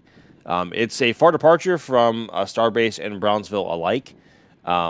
For both good and bad, right? Even though you're only 5 or 6 miles away from the launch site itself, as you can see a live view on the right-hand side of your screen from the top of the Margaritaville Hotel. It's like an hour drive to get to the launch site from SPI because you can't just drive over the port channel. Like, you have to go all the way out and around the port of Brownsville, loop through Brownsville, and come up Highway 4 out towards the launch site. So it's literally 1 hour to cover 5.5, 6 miles of distance, depending on where you are in SPI in Port Isabel. Like, it's annoying the first few times you do it, but I think just as someone who's done that drive way more times than I can count, I've come to appreciate how therapeutic it kind of is, depending on what time of day it is or what, like, where you are in terms of operations. So it's quite nice. I miss Starbase. I haven't been there since Flight 11, which was, oh my God, that was like 6 or 7. That was nearly 7 months ago. Jeez Louise. that was October. Yeah. Good grief. Yeah. Way too much. It seems so far long ago now. It seems so far long ago now, but at the same time, it feels like last week because so much has happened, and time dilation in the last like 7 months has been just absurd, and that longer periods of time like pass in a snap, right? But yeah, 7 months is a long time, especially for time in between Starship launches, even though that is nowhere near the longest in between launches. But if they launch in May, they'll still be under the amount of time in between. They'll still be under the longest amount of time in between Starship launches, which I believe was still between Flight 1 and Flight 2. But I miss Starbase. I want to go back soon, and I hope I have the chance to go back soon before Flight 12, if not for Flight 12. So fingers crossed that everything goes well, both tomorrow and going forward, not just with Booster, but with Ship as well, so we can bring you all the best possible coverage of Starship operations that we possibly can, because we know everyone has Starship launch withdrawal, and we want to bring that back. So we're all due. We are all certainly overdue. Very much so. By the way, Chad is calling you out on the whole 6-7 reference thing. So I said 5 or 6. They're calling you out like missed opportunity. Could have said 6. I said. Oh, I see. Okay. Well, I see. I'm not as cool as Victor Glover or Reed Wiseman, so I don't think I can ever make the 6-7 joke ever again. And be taken seriously, because they did that from a literal, like, they did that both to and from going to the moon. Like, there's no way to compete with that ever again. So I'm not even going to bother with that joke ever again. I say that famous last words. I'm going to, but it's just spoiler alert. You'll say it. It's just not going to be funny anymore. Exactly, Steve. Thank you. Exactly. Moving through some more support here really, really fast. John coming in, gifting 1 Red Team membership. Thank you very much, John. Greatly appreciate that. Then also Barry coming in with a $10 super chat. Let's see here. According to Grok, the loading and unloading rate on the LOX tank can be calculated at approximately 90 metric tons per minute, 1,500 kilograms per second, equal to emptying a large tanker truck every few seconds. I remember I've talked about this before on stream. I think the flow rate that we were able to calculate was somewhere around 300 or 400 gallons per second of flow rate through the BQDs. But like, what is that? I guess the point of the conversation earlier was like, what does that look like visually? Like, I want to see what that looks like from the hardware in play here. Like, that's what I'm trying to like visualize, and I think that would also probably help a lot of people as well, because you can't see the internals of the tank, and you can only see the frost line build, even though you can see the frost line building pretty rapidly compared to especially version 1 or version 2 boosters. You can't see the amount of propellant flowing through them and into it, and appreciate just the size and capacity of a super heavy booster. Like, that was my point in bringing that up. So if anybody out there wants to take on that task and visualize that flow rate somehow, please, and tag me and anyone on the team as well if you ever do post that, because we would love to see that. That would be an incredibly valuable piece of visual. I almost said visual hardware. That isn't even a thing. I mean, obviously it is, but that seems like the entirely wrong label. A visual, an incredibly important visual tool to help understand just the size and scale of Starship compared to other rockets, especially Falcon 9, considering that they are able to fill Falcon 9 in more time, in more time than it takes to fill super heavy 2 Starship levels of prop, which is insane. Yep. Again. So if anyone can visualize that, yes, please do. Please take it on. And speaking of flow rate, if they hold up to what they did yesterday, because we were talking about the deluge earlier as well too, getting told in the back channel here, Jay. Yesterday they were looking at, because we talked about the top deck being fired off for the deluge. That was about an hour and 5 minutes after the original T0 from that. If we look at that today, assuming that they do that again, which I don't know why SpaceX would, but they might. That could be coming up in a minute or two here, that if they do fire it off, it would be about an hour or 5 after they did it yesterday. So something to kind of keep an eye on, that we might see that flow happen here. Yeah, and also on that point, Steve, sorry to cut you off, but also I think we noticed that the BQDs retracted as well, right? No, they didn't. They're still there. What the heck? Yeah, they're still there. They're still there. Okay. So I guess we're standing by to see if anything else might happen in terms of... Oh, they extended. Oh my God, they came back. I completely zonked out and didn't even realize. Okay, so apparently the BQDs retracted and then came back out to reattach themselves, which is like, that's kind of insane in themselves, because that was never the case over at Pad 1 in terms of being able to retract and extend back out so quickly. That's kind of insane. Oh, I can't believe we missed that. I hear venting. I can't tell if that's just from the tank farm or that's from the deluge. System prepping or pressurizing. We are either waiting for nothing or we're waiting for a big splash of deluge from the launch mount's top deck. Because this is around the point we saw it yesterday after testing. I see something venting in the background, but I don't think it's for the deluge.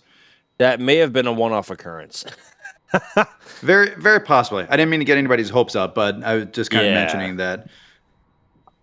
I mean, to be fair, that was also a jump scare to a lot of us also yesterday. So, also kind of my point to kind of try to avoid a jump scare. True. But it jump scared us yesterday, but just based on what we saw today, relative to when that test happened after the spin prime happened, I think we would have seen that top deck fire up again by now. So maybe that was a one-off occurrence, and they just wanted to do that for the sake of doing it, or for a very specialized reason. We don't know, but either way, we know that it happened about an hour and 5 minutes after the spin prime test yesterday. So maybe more to come, maybe not. But in the meantime, we will watch Booster 19 continue to detank, frost levels go down, and we are going to wait for the road to open maybe on Highway 4, which would signify the end of testing for a booster today. Already there is a lot less frost on the booster than was the case, but maybe even a half hour ago, right?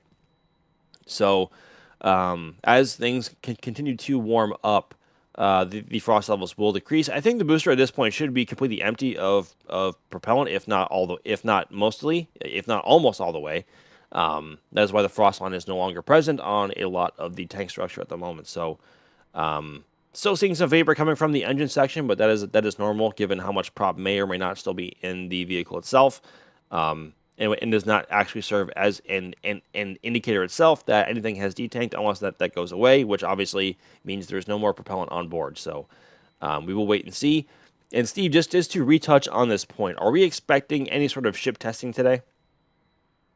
Nothing that I have seen or heard yet. Right now, looking at the camera pointed at Outpost, it looks like it's still pretty quiet over there. I don't think I've seen any venting or any signs of life from the tank farms. So that doesn't necessarily mean no.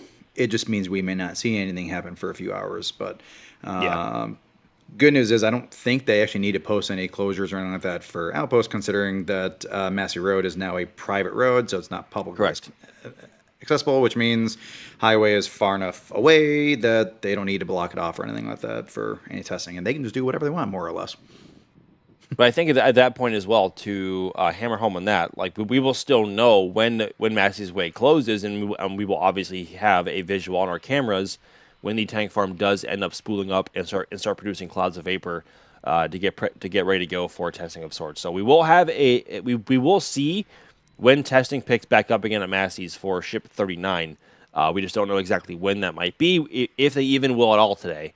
Or if they will wait until tomorrow to do it with what we believe will be a booster static fire tomorrow, if all went well today with the igniter test, which happened at 9:54 a.m. local time here in Starbase, Texas, which was really cool to see and also hear, because unlike spin prime tests, we could actually see a flash of sorts, and we had a noise that went with the igniters going off, which is really cool.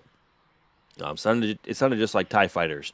Yeah, I think we'll have to keep wait and see. But in the meantime, I'm going to hit some more questions while we have a chance. See if we have anything spicy in the queue. Hang on here a second. Why is it spicy? Why was that too good? Like, that was way too accurate, Steve. That was kind of scary. That was like me doing my SpongeBob laugh and people going, "Ah!" Like, that was kind of scary. Sorry. Speaking of jump scares. Speaking of jump scares, I you know what? I was about to try it. I'm not going to. I'm not going to try. Nope. Okay, so I'm seeing a question here about Falcon 9 that is actually really interesting. But do you want to talk about Falcon 9 real quick, Steve? I can try. Depends on what the question is. Well, let's give it a go.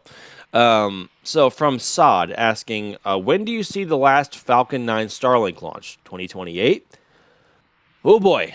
Okay, so, I was just thinking about this earlier in the week, or later last week, 'cause it's Monday, right? It's Monday already. Gwen Shotwell herself has said that they want a lower launch cadence of Falcon 9 this year, I think in the realm of like 140. Which obviously is lower than what they had this year or last year, which was closer to the 160 mark. I think it was 165 or so. But why would they do that if they need more? If they still need the constant if they need the constant flight rate of Starlink satellites to support how much larger the constellation still wants to get? Well, they have to move to evolve from the version 2 minis, which are currently flown on Falcon 9, and go all in on Starship and version 3 Starlinks, which are much larger in size and can only be flown on Starship. And obviously, Starship being a commercially viable asset this year is incredibly important to not just SpaceX, but the Starship program, obviously itself, in terms of commercial success beyond the next couple of years. It's very important that SpaceX proves that this year, amongst other factors. But where does that leave? So, assuming Starship is able to prove it can get to orbit and back just fine, it can deploy version 3 Starlink satellites just fine and nominally and come back, where does that leave Falcon 9? Where does that leave the version 2 minis in terms of them being needed or not? I don't have a good answer for that right now. I wish we had access or information pertaining to how many more Starlink satellites. Maybe this is an Alex question, and we can circle back to this, Sod, on a Starlink stream perhaps tonight. But I wish we had information. Maybe Alex does somehow, finding some way to find out when or how many Starlink satellites they have left to order, if they even have any more to order, and how much longer that would carry out in terms of how long it would take to fly those. Because SpaceX is just about all in with Starship right now, and they kind of have to be, considering the sort of lost year they had last year, with the first 3 flights of version 2 not going well, right? So tying this all back in again to where this leaves Falcon 9, if Starlink or if Starship is able to prove itself flying Starlink version 3 satellites this year, I'm on record as saying I think Falcon 9 still has a long life ahead of it, and it may still. But if they're able to prove Starlink launch capabilities with Starship this year, that may drastically shorten or decrease Falcon 9's launch rate by a factor of probably, oh boy, it could probably at least cut it in half, if not more. I don't know. I don't really have any good ways to... I have no evidence for that. I have no way to back up that theory other than just going off what I'm seeing in my head. If they're able to prove Starship this year with Starlink version 3, they would not need the version 2 minis anymore. Even if those begin to get phased out and deorbit themselves, that's when they just launch version 3 satellites even more to fill in that gap in capability, and then further expand on that. So maybe Falcon 9 only has like 5 years left. I don't know. I genuinely don't know, because there are some commercial partners that are still hesitant to jump in with Starship, because obviously right now it's not proven beyond the test flights that we've seen, and it still has yet to get to orbit and back, right? So I know, TLDR, maybe Falcon 9 doesn't have as long of a life left as I had originally thought, depending on what happens with the version 2 mini Starlink satellites and how often they're able to keep those flying. So I don't know, Saad. I don't know, but maybe it's not as long as we think. So maybe I think 2028 is too soon, but for all I know, it might not be. I kind of hope that it is too soon, because seeing Falcon 9 be phased out so soon is going to be kind of sad, because we've become so used to it. We see it fly so often. I don't know, but we'll have to wait and find out, as we often say. But changing gears a little bit, in the meantime, it sounds like Jay is telling me in the back channel, Cygnus is getting ready to approach the space station here, because it just launched a couple of days ago, and because of the magic of orbital mechanics and what Cygnus is, it was about a couple-day journey to get to the space station. But you can see, even though you can't really see much right now, but you can see the navigation lights on the left-hand side of your screen, which is Cygnus approaching the space station. And mind you, Cygnus is still very old school in its approach, because it doesn't dock to the space station. It is berthed. And, well, what is the difference there? Cygnus, well, the big difference there between docking and berthing is docking is when the spacecraft itself autonomously is able to connect with the space station under its own power and of its own will. Cygnus cannot do that. Cygnus has a much different mechanism to connect to the space station. It has a much wider opening. And berthing is when a spacecraft has to be grabbed by, say, in this case, the Canadarm2 on station, grabbed and pulled and mounted into place by the Canadarm. So we are still waiting on that. These views obviously coming live from the International Space Station. Ooh, what is that? Is that the Earth rotating? Are those city lights? I think that is, yeah. Oh my God. I was like, I was just like, what are these trippy lights coming across the screen now? Good Lord. Hello, random city down there on Earth. So for the lights to be moving across the screen that quickly, it's really hard to tell, because it's all dark right now, right? And there's a whole bunch of dead pixels and just nav lights on Cygnus. But this shot seems pretty well zoomed in, and so that makes me think that Cygnus is not at obviously close to station yet, although it is getting closer probably, or I assume by the second. I'm not entirely sure where they're at in terms of the sequence there with NASA or the astronauts on board the space station grabbing it. But alas, yeah, I think we. I'm gonna have to poke Jay left on this one. How much longer do we have until it actually is in a position to be berthed to station? I'm gonna wait to see what he has to say in the back channel. Jay's typing. Jay's typing. Oh, okay, stand by. Okay. He hasn't looked it up. Okay. But either way, Cygnus should be docking or wow. No, it's not docking, Maxwell. It's not docking. It is berthing. Cygnus should be berthing with the space station at some point later today. I would assume probably in the next few hours. But we'll have to wait and see what Jay gets back to us with timeline-wise in the meantime. But also, speaking of the meantime, we are watching frost levels decrease on Booster 19 extensively now, and I think it is borderline safe to say that it is maybe over 95% empty of propellant if it isn't 100% already, because it takes a lot longer of a period of time for the frost to leave the vehicle compared to the propellant itself, because obviously the propellant is very cold and the tanks get very cold, and even in daylight the frost can stick around for quite a long time. Jay, oh really? Okay, so Jay is telling me in the back channel that Cygnus is due to arrive on station at 12:50 p.m. Eastern, which is only 35 minutes away. And here's a live view from Mission Control at the Johnson Space Center in Houston, Texas. Look at that. So that is not long from now at all. Wow. It's still so cool to see to see all that stuff in there. There are so many screens. I have 2 here on my desk. I'm like, that seems like a lot for what I need, and they have 5. I have 2 monitors as well, including my laptop, and I know Kevin has a lot of monitors, right?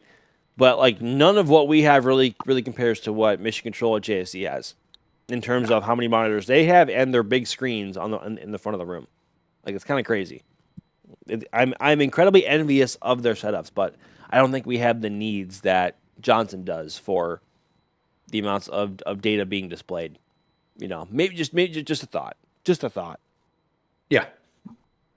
I see another city going by. Yeah, look at that. Hi. Wow. Yeah, how many monitors is that? 1, 2, 3, 4, 5. 5 Jeez plus a laptop Louise. in front of them too, so Plus 6 total. Wow. And some of them might even have a little smaller monitor, right. I can't see what station is in the middle there. He's got a little smaller thing pointed at him too. I'm like, oh my god. So 6 or oh my god, I'm gonna say it. No, Steve. Jesus. I caught myself. Nah, the damage was done, my friend. There was enough there. I know. There was enough there. I'm sorry. No, you're not. Don't lie. You're not sorry. Yeah, only slightly. Only slightly.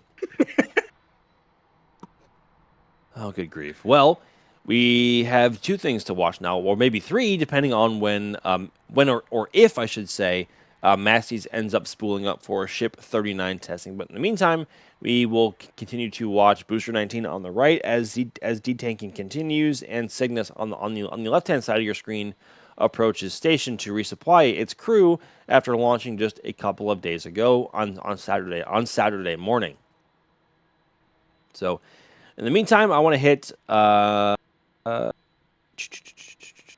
more questions here. Oh no, Nate. Astro 95 Media, I'll super chat $10 for a SpongeBob laugh. No, you won't. No, you won't. No, you won't. No, you won't. No, you won't. Nate, I love you, but no, you won't. I'm calling your bluff on that one. I'm calling your bluff on that one. Nope. No, Jay, do not do that. I'm sorry. I'm talking to Jay in the back channel. Jay, do not do that. Do not. No, Jay, do it. Do it. That was a mistake to bring that up anyway.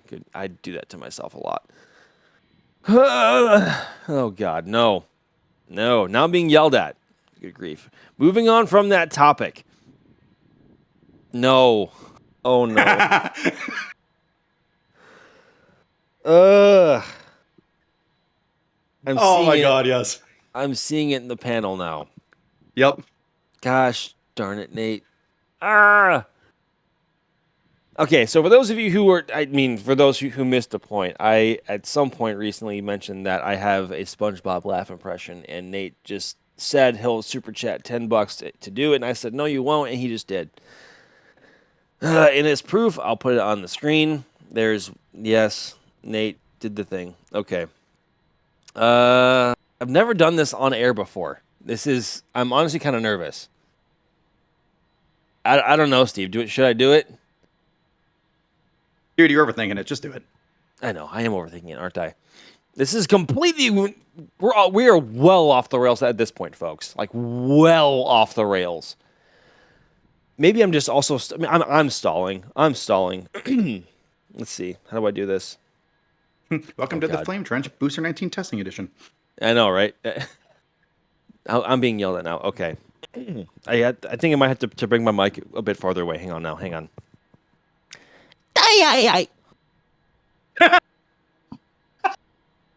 Was that okay? Was that satisfactory, everybody? I did it. I did it on air for the first time ever. Are you not entertained? Let me know. I think that was actually one of my better ones. I think that was a decent one. So I think it's pretty safe to say Chad loved it, so I think you're good. Are you not entertained? I'm channeling my inner Maximus Decimus Meridius from a Gladiator. Oh grief! Good grief! What even is this stream anymore? I mean, Booster 19 is probably empty of prop at this point, and we're watching a spacecraft approach the space station. Just a classic or casual Monday. It's not morning here on the East Coast anymore, but just a classic Monday. Fantastic. Booster not done until it sings, aka does a full depress. So true. Oh, and also the road opening. It hasn't depressed yet, has it fully? Nope. At least not that I've seen. Or heard, because obviously it would be very... Or heard. Or heard, yeah. Yeah. No, it has not depressed yet. It'll be pretty obvious when it does, because we'll see some purges of, or some vents of gas coming from both the methane and the LOX tank. Well, not the methane tank, right? No, we should. Some. We'd still see something, yeah.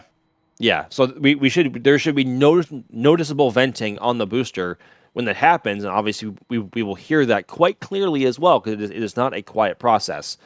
No, not at all. Rip headphone users, aka us. Yeah, but yeah, we do have mics out there. We will pick it up when that happens on top of the visual indicators. So we are still waiting on that. Then obviously the bigger milestone past that is the road opening. If it does open, when it opens, that would be our indicator that testing for a booster is done for the day. So still waiting on that. But for those who are just tuning in or just popped in, there was SpaceX performed an igniter test on Booster 19 about an hour and a half ago now, with a nearly full LOX tank and a partially full methane tank. And it was quite the sight to see. Jay, I don't know. Can we pull up the replays of the test again for those who are not familiar, or for those just tuning in? I wonder. I'm backseat producing. I'm sorry. I know they hate that.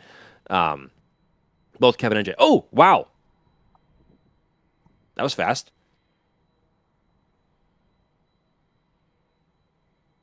Listening in.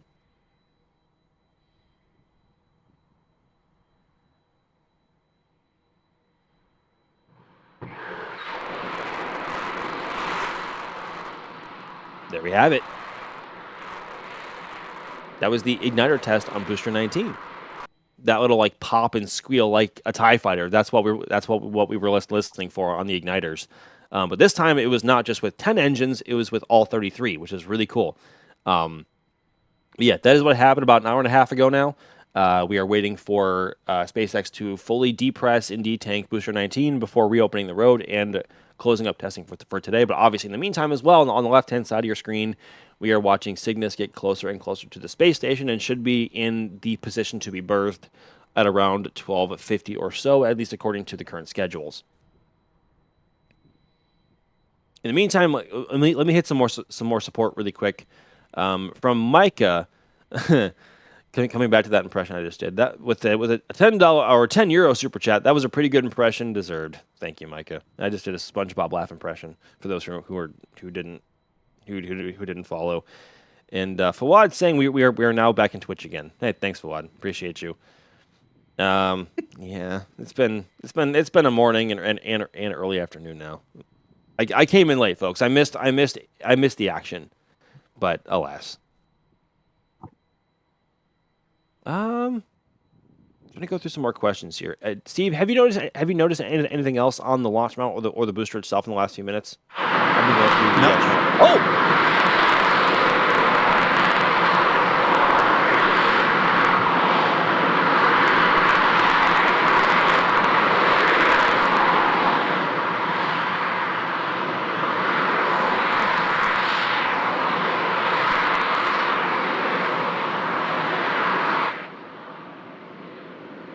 Speak of the devil, and he shall appear. That appeared to be, or SpaceX appears to be now in full depress operations or depressurization operations on Booster 19, following the detanking of both methane and and liquid oxygen. Look at this. They heard us talking about it. They did. Hey, tank's empty. What are we forgetting? Oh crap! We forgot to depress. Psst. Yeah, exactly. It's like speak of the devil and he shall appear. Like that was borderline on cue. Speak of the devil and he shall appear. Hey, easy there, Bane. Easy. Great movie. I'm due to rewatch that. I should rewatch that at some point soon if I'm not too busy. It's been a minute since I've seen it too. I saw that movie actually in theaters. It was it was a phenomenal theater experience. For those who don't know, that was a reference to The Dark Knight Rises, the final movie in the Nolan Batman trilogy. So, of course, legendary. It's a favorite of mine. It's not my favorite in the series. I think it's number 2 for me in the series, with The Dark Knight being number 1. Yes. Yeah, I think we're just trying to find talking points at this point to try to fill time, because depress on Booster 19 was the first action we've actually seen besides frost decreasing in about an hour or so now. So, glad to see this, but following the depress venting here, we will likely see the road, or words. We should see Highway 4 also reopening past the production side as well, which would conclude all testing for today. Hopefully that is to come soon, because it's been an hour and a half since the igniter test already. How does 90 minutes pass that quickly? I have no idea. By losing our minds and talking about anything and doing SpongeBob impressions? That as well. That is a very valid point. A very valid point, Steve. I guess time flies when you're having fun. And here's a view of said road closure in the top right of your screen from our highway cameras. Both Cybertrucks and the security, I think that's the sheriff actually, are still there. So obviously road's not open yet. Booster 19 still has some pressurization in it, although that is mostly, if not completely, gone at this point because of the recent depress venting that we saw. So nobody's waiting on it yet, and they're still poised and facing in the other direction. Oh, more vents. I was actually going to say, maybe it's just me. I'm a little surprised that there isn't like a convoy of cars / trucks just waiting to head over to start refilling the commodities. I mean, normally there is, right? Like, we're so used to seeing trucks being constantly coming in and out of the launch site, and by now you'd think, with how long the road closure's been there would be at least like 2 or 3 trucks stationed there. I don't know. Maybe that's just me. Wait, does that Cybertruck have lights on it? I think it does. Yeah, that's kind of cool. They're finally starting to deck those things out with like proper signal lights and everything for blocked and everything. I'm not gonna lie, Steve. I kind of like that.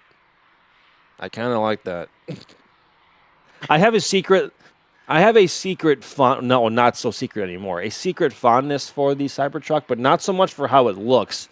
It's for its technical underpinnings, with it being I think the first EV to use 48-volt architecture, and also steer by wire and other stuff. I know it catches a lot of hate because of how it looks. I mean, it isn't the prettiest thing to look at, but I think it's just in terms of technical, and I think it's actually a pretty cool vehicle. Would I have one? Maybe, if I could afford it. Maybe. because I'm getting that I'm getting it for me and not for others. But Right. yeah, I like it. I'm not gonna lie, I I do have a little bit of a soft spot for it as well too. Like, I kind of compare it to like how like a pug looks. They're so ugly that they're so cute, and it has God. that kind of vibe to me, where it's like it's so ugly that it looks actually decent. I'm like, you know what? It still looks like a dumpster on wheels, but it also does kind of resonate to me a little bit. I'm like, you know what? That's actually kind of cool looking. But yeah, from the technical side of things, like you said, it's an impressive car. I've driven them before. As have I. Yeah. It's impressive. Well, I wouldn't even go as far. I wouldn't even call it ugly because it just looks so much different. Ooh, one of the Cybertrucks is leaving or turning around. That's a good sign. And actually, I see some vehicles moving in the background potentially too. That may be Also, red team of sorts. I'm not sure. You were and saying, also, sorry. just watching that Cybertruck just turn around too. Since we're talking about the technical, Oh, everyone's stuff turning about around. it. Hey, Oh. hey! They're driving towards the launch site. The sheriff's still there. Light's still on. So what? The sheriff's driving in now too. What the heck? So is the road open or is it not open? So, Well, the Cybertrucks are driving to the launch site now. Here comes another vehicle. Are they going to let him past? I don't know. I'm waiting for the text to come. Oh, hey, hey! Looks All like right. looks like Highway 4 is open, folks. Wow. Only about 90 minutes after an igniter test of Booster 19, it looks like the road Highway 4 is back open again after the production site going towards the launch site. That actually didn't take very long. I remember it used to be a multi-hour process to get the booster detanked and safe enough to have people around it in general, not just for SpaceX employees, but also for those who want to use the beach. But it looks like Highway 4 is back open again, folks. So testing with Booster 19 is done for the day, which means that because of what we've seen here and yesterday, depending on if there's been any updates for closures for tomorrow or the coming days, we could be in for a static fire test of sorts tomorrow. I don't know. We'll have to wait and see. As far as I'm aware, there have not been any updates to the closures being adjusted for tomorrow and the days following, for either the beach or for Massey's.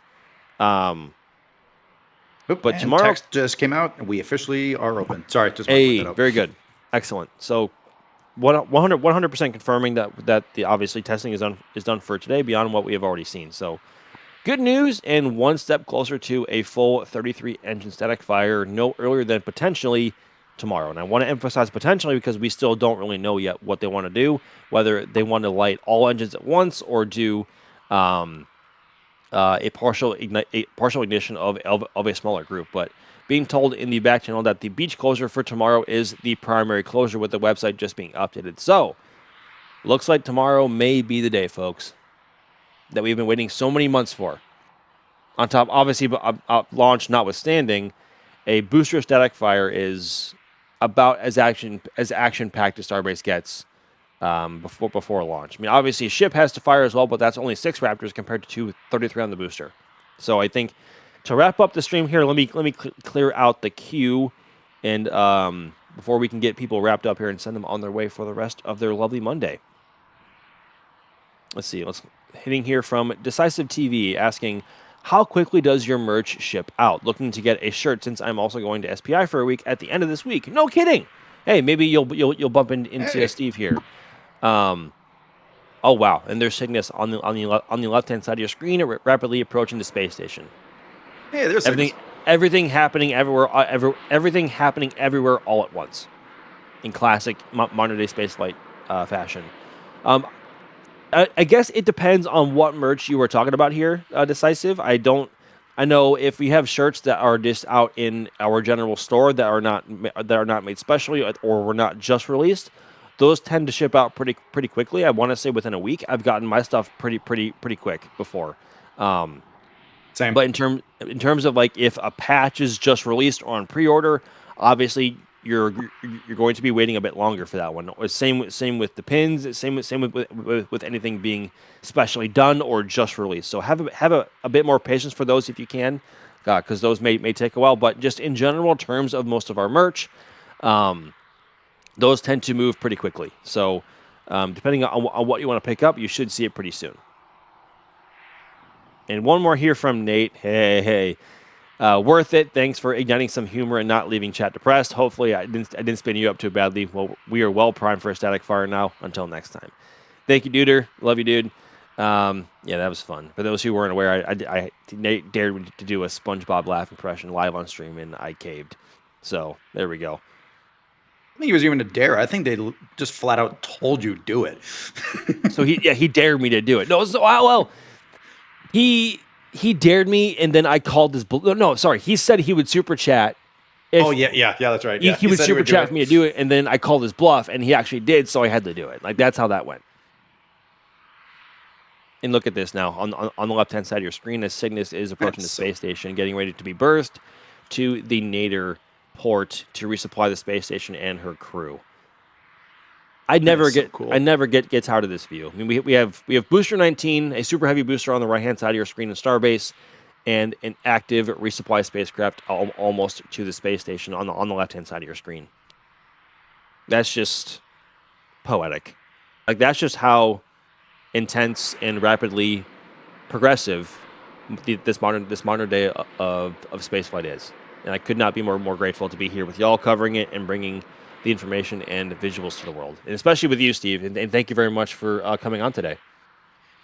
It was a lot of fun. I will be honest, I was not expecting to be on talking this much, but when both Ryan and Chris left, I was like, oh, cool. All right. So throwing you in the deep end, Steve. Right. I'm okay with this. So I've done Raptor size. I can have some fun with this too. So no, it was a blast. It was cool to see Booster 19 doing some more testing, and definitely looking forward to seeing hopefully some flames come out of that trench tomorrow. 100%. I could not agree more. And also, who was commentating and hosting earlier was the one and only Chris Bergen and Ryan Weber, bringing you guys through the mainnet test themselves or itself. And that was pretty fun as well. I was supposed to be there as well, but my dumb idiot butt overslept because I had a very late night last night trying to record a video. But alas. My name is Max Evans, and I have been your host for the latter part of today's stream, bringing you guys through the detanking process and talking you guys through what you're seeing now with Cygnus coming up to the space station on the left-hand side of your screen, which you can also follow on NASA's YouTube channel and other streams alike. To make sure that happens safely. But in the meantime, we are going to be closing out coverage here. And behind the scenes, pushing the buttons and pulling the levers before I forget, has been the one and only Jay Keegan, as I'm seeing his name on the screen now. So thank you very much, everybody, for tuning in. And we will hopefully see you again tomorrow for potentially a very big day and a static fire test, once again, of Booster 19. So thank you very much, everybody, and we will catch y'all tomorrow.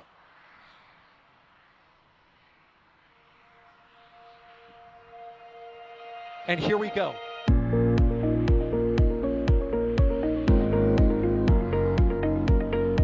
There's the W. Here's ignition. Throttling up. Did it just do a Kerbal? Back to the moon and beyond. Put that in the big bag, Jingle. Back at home, we all have a lot of work to do, but from here, that sure looks like a perfect flow. Propulsion continues to be normal. We did have an observation. Equalizer. 343 unfolds to go. It's orange. Water towers can fly!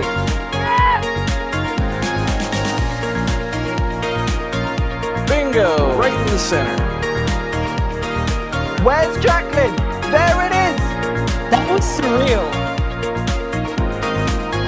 That's not what we want to see. No! Oh my God. Yikes, you bet. We don't need any more of these.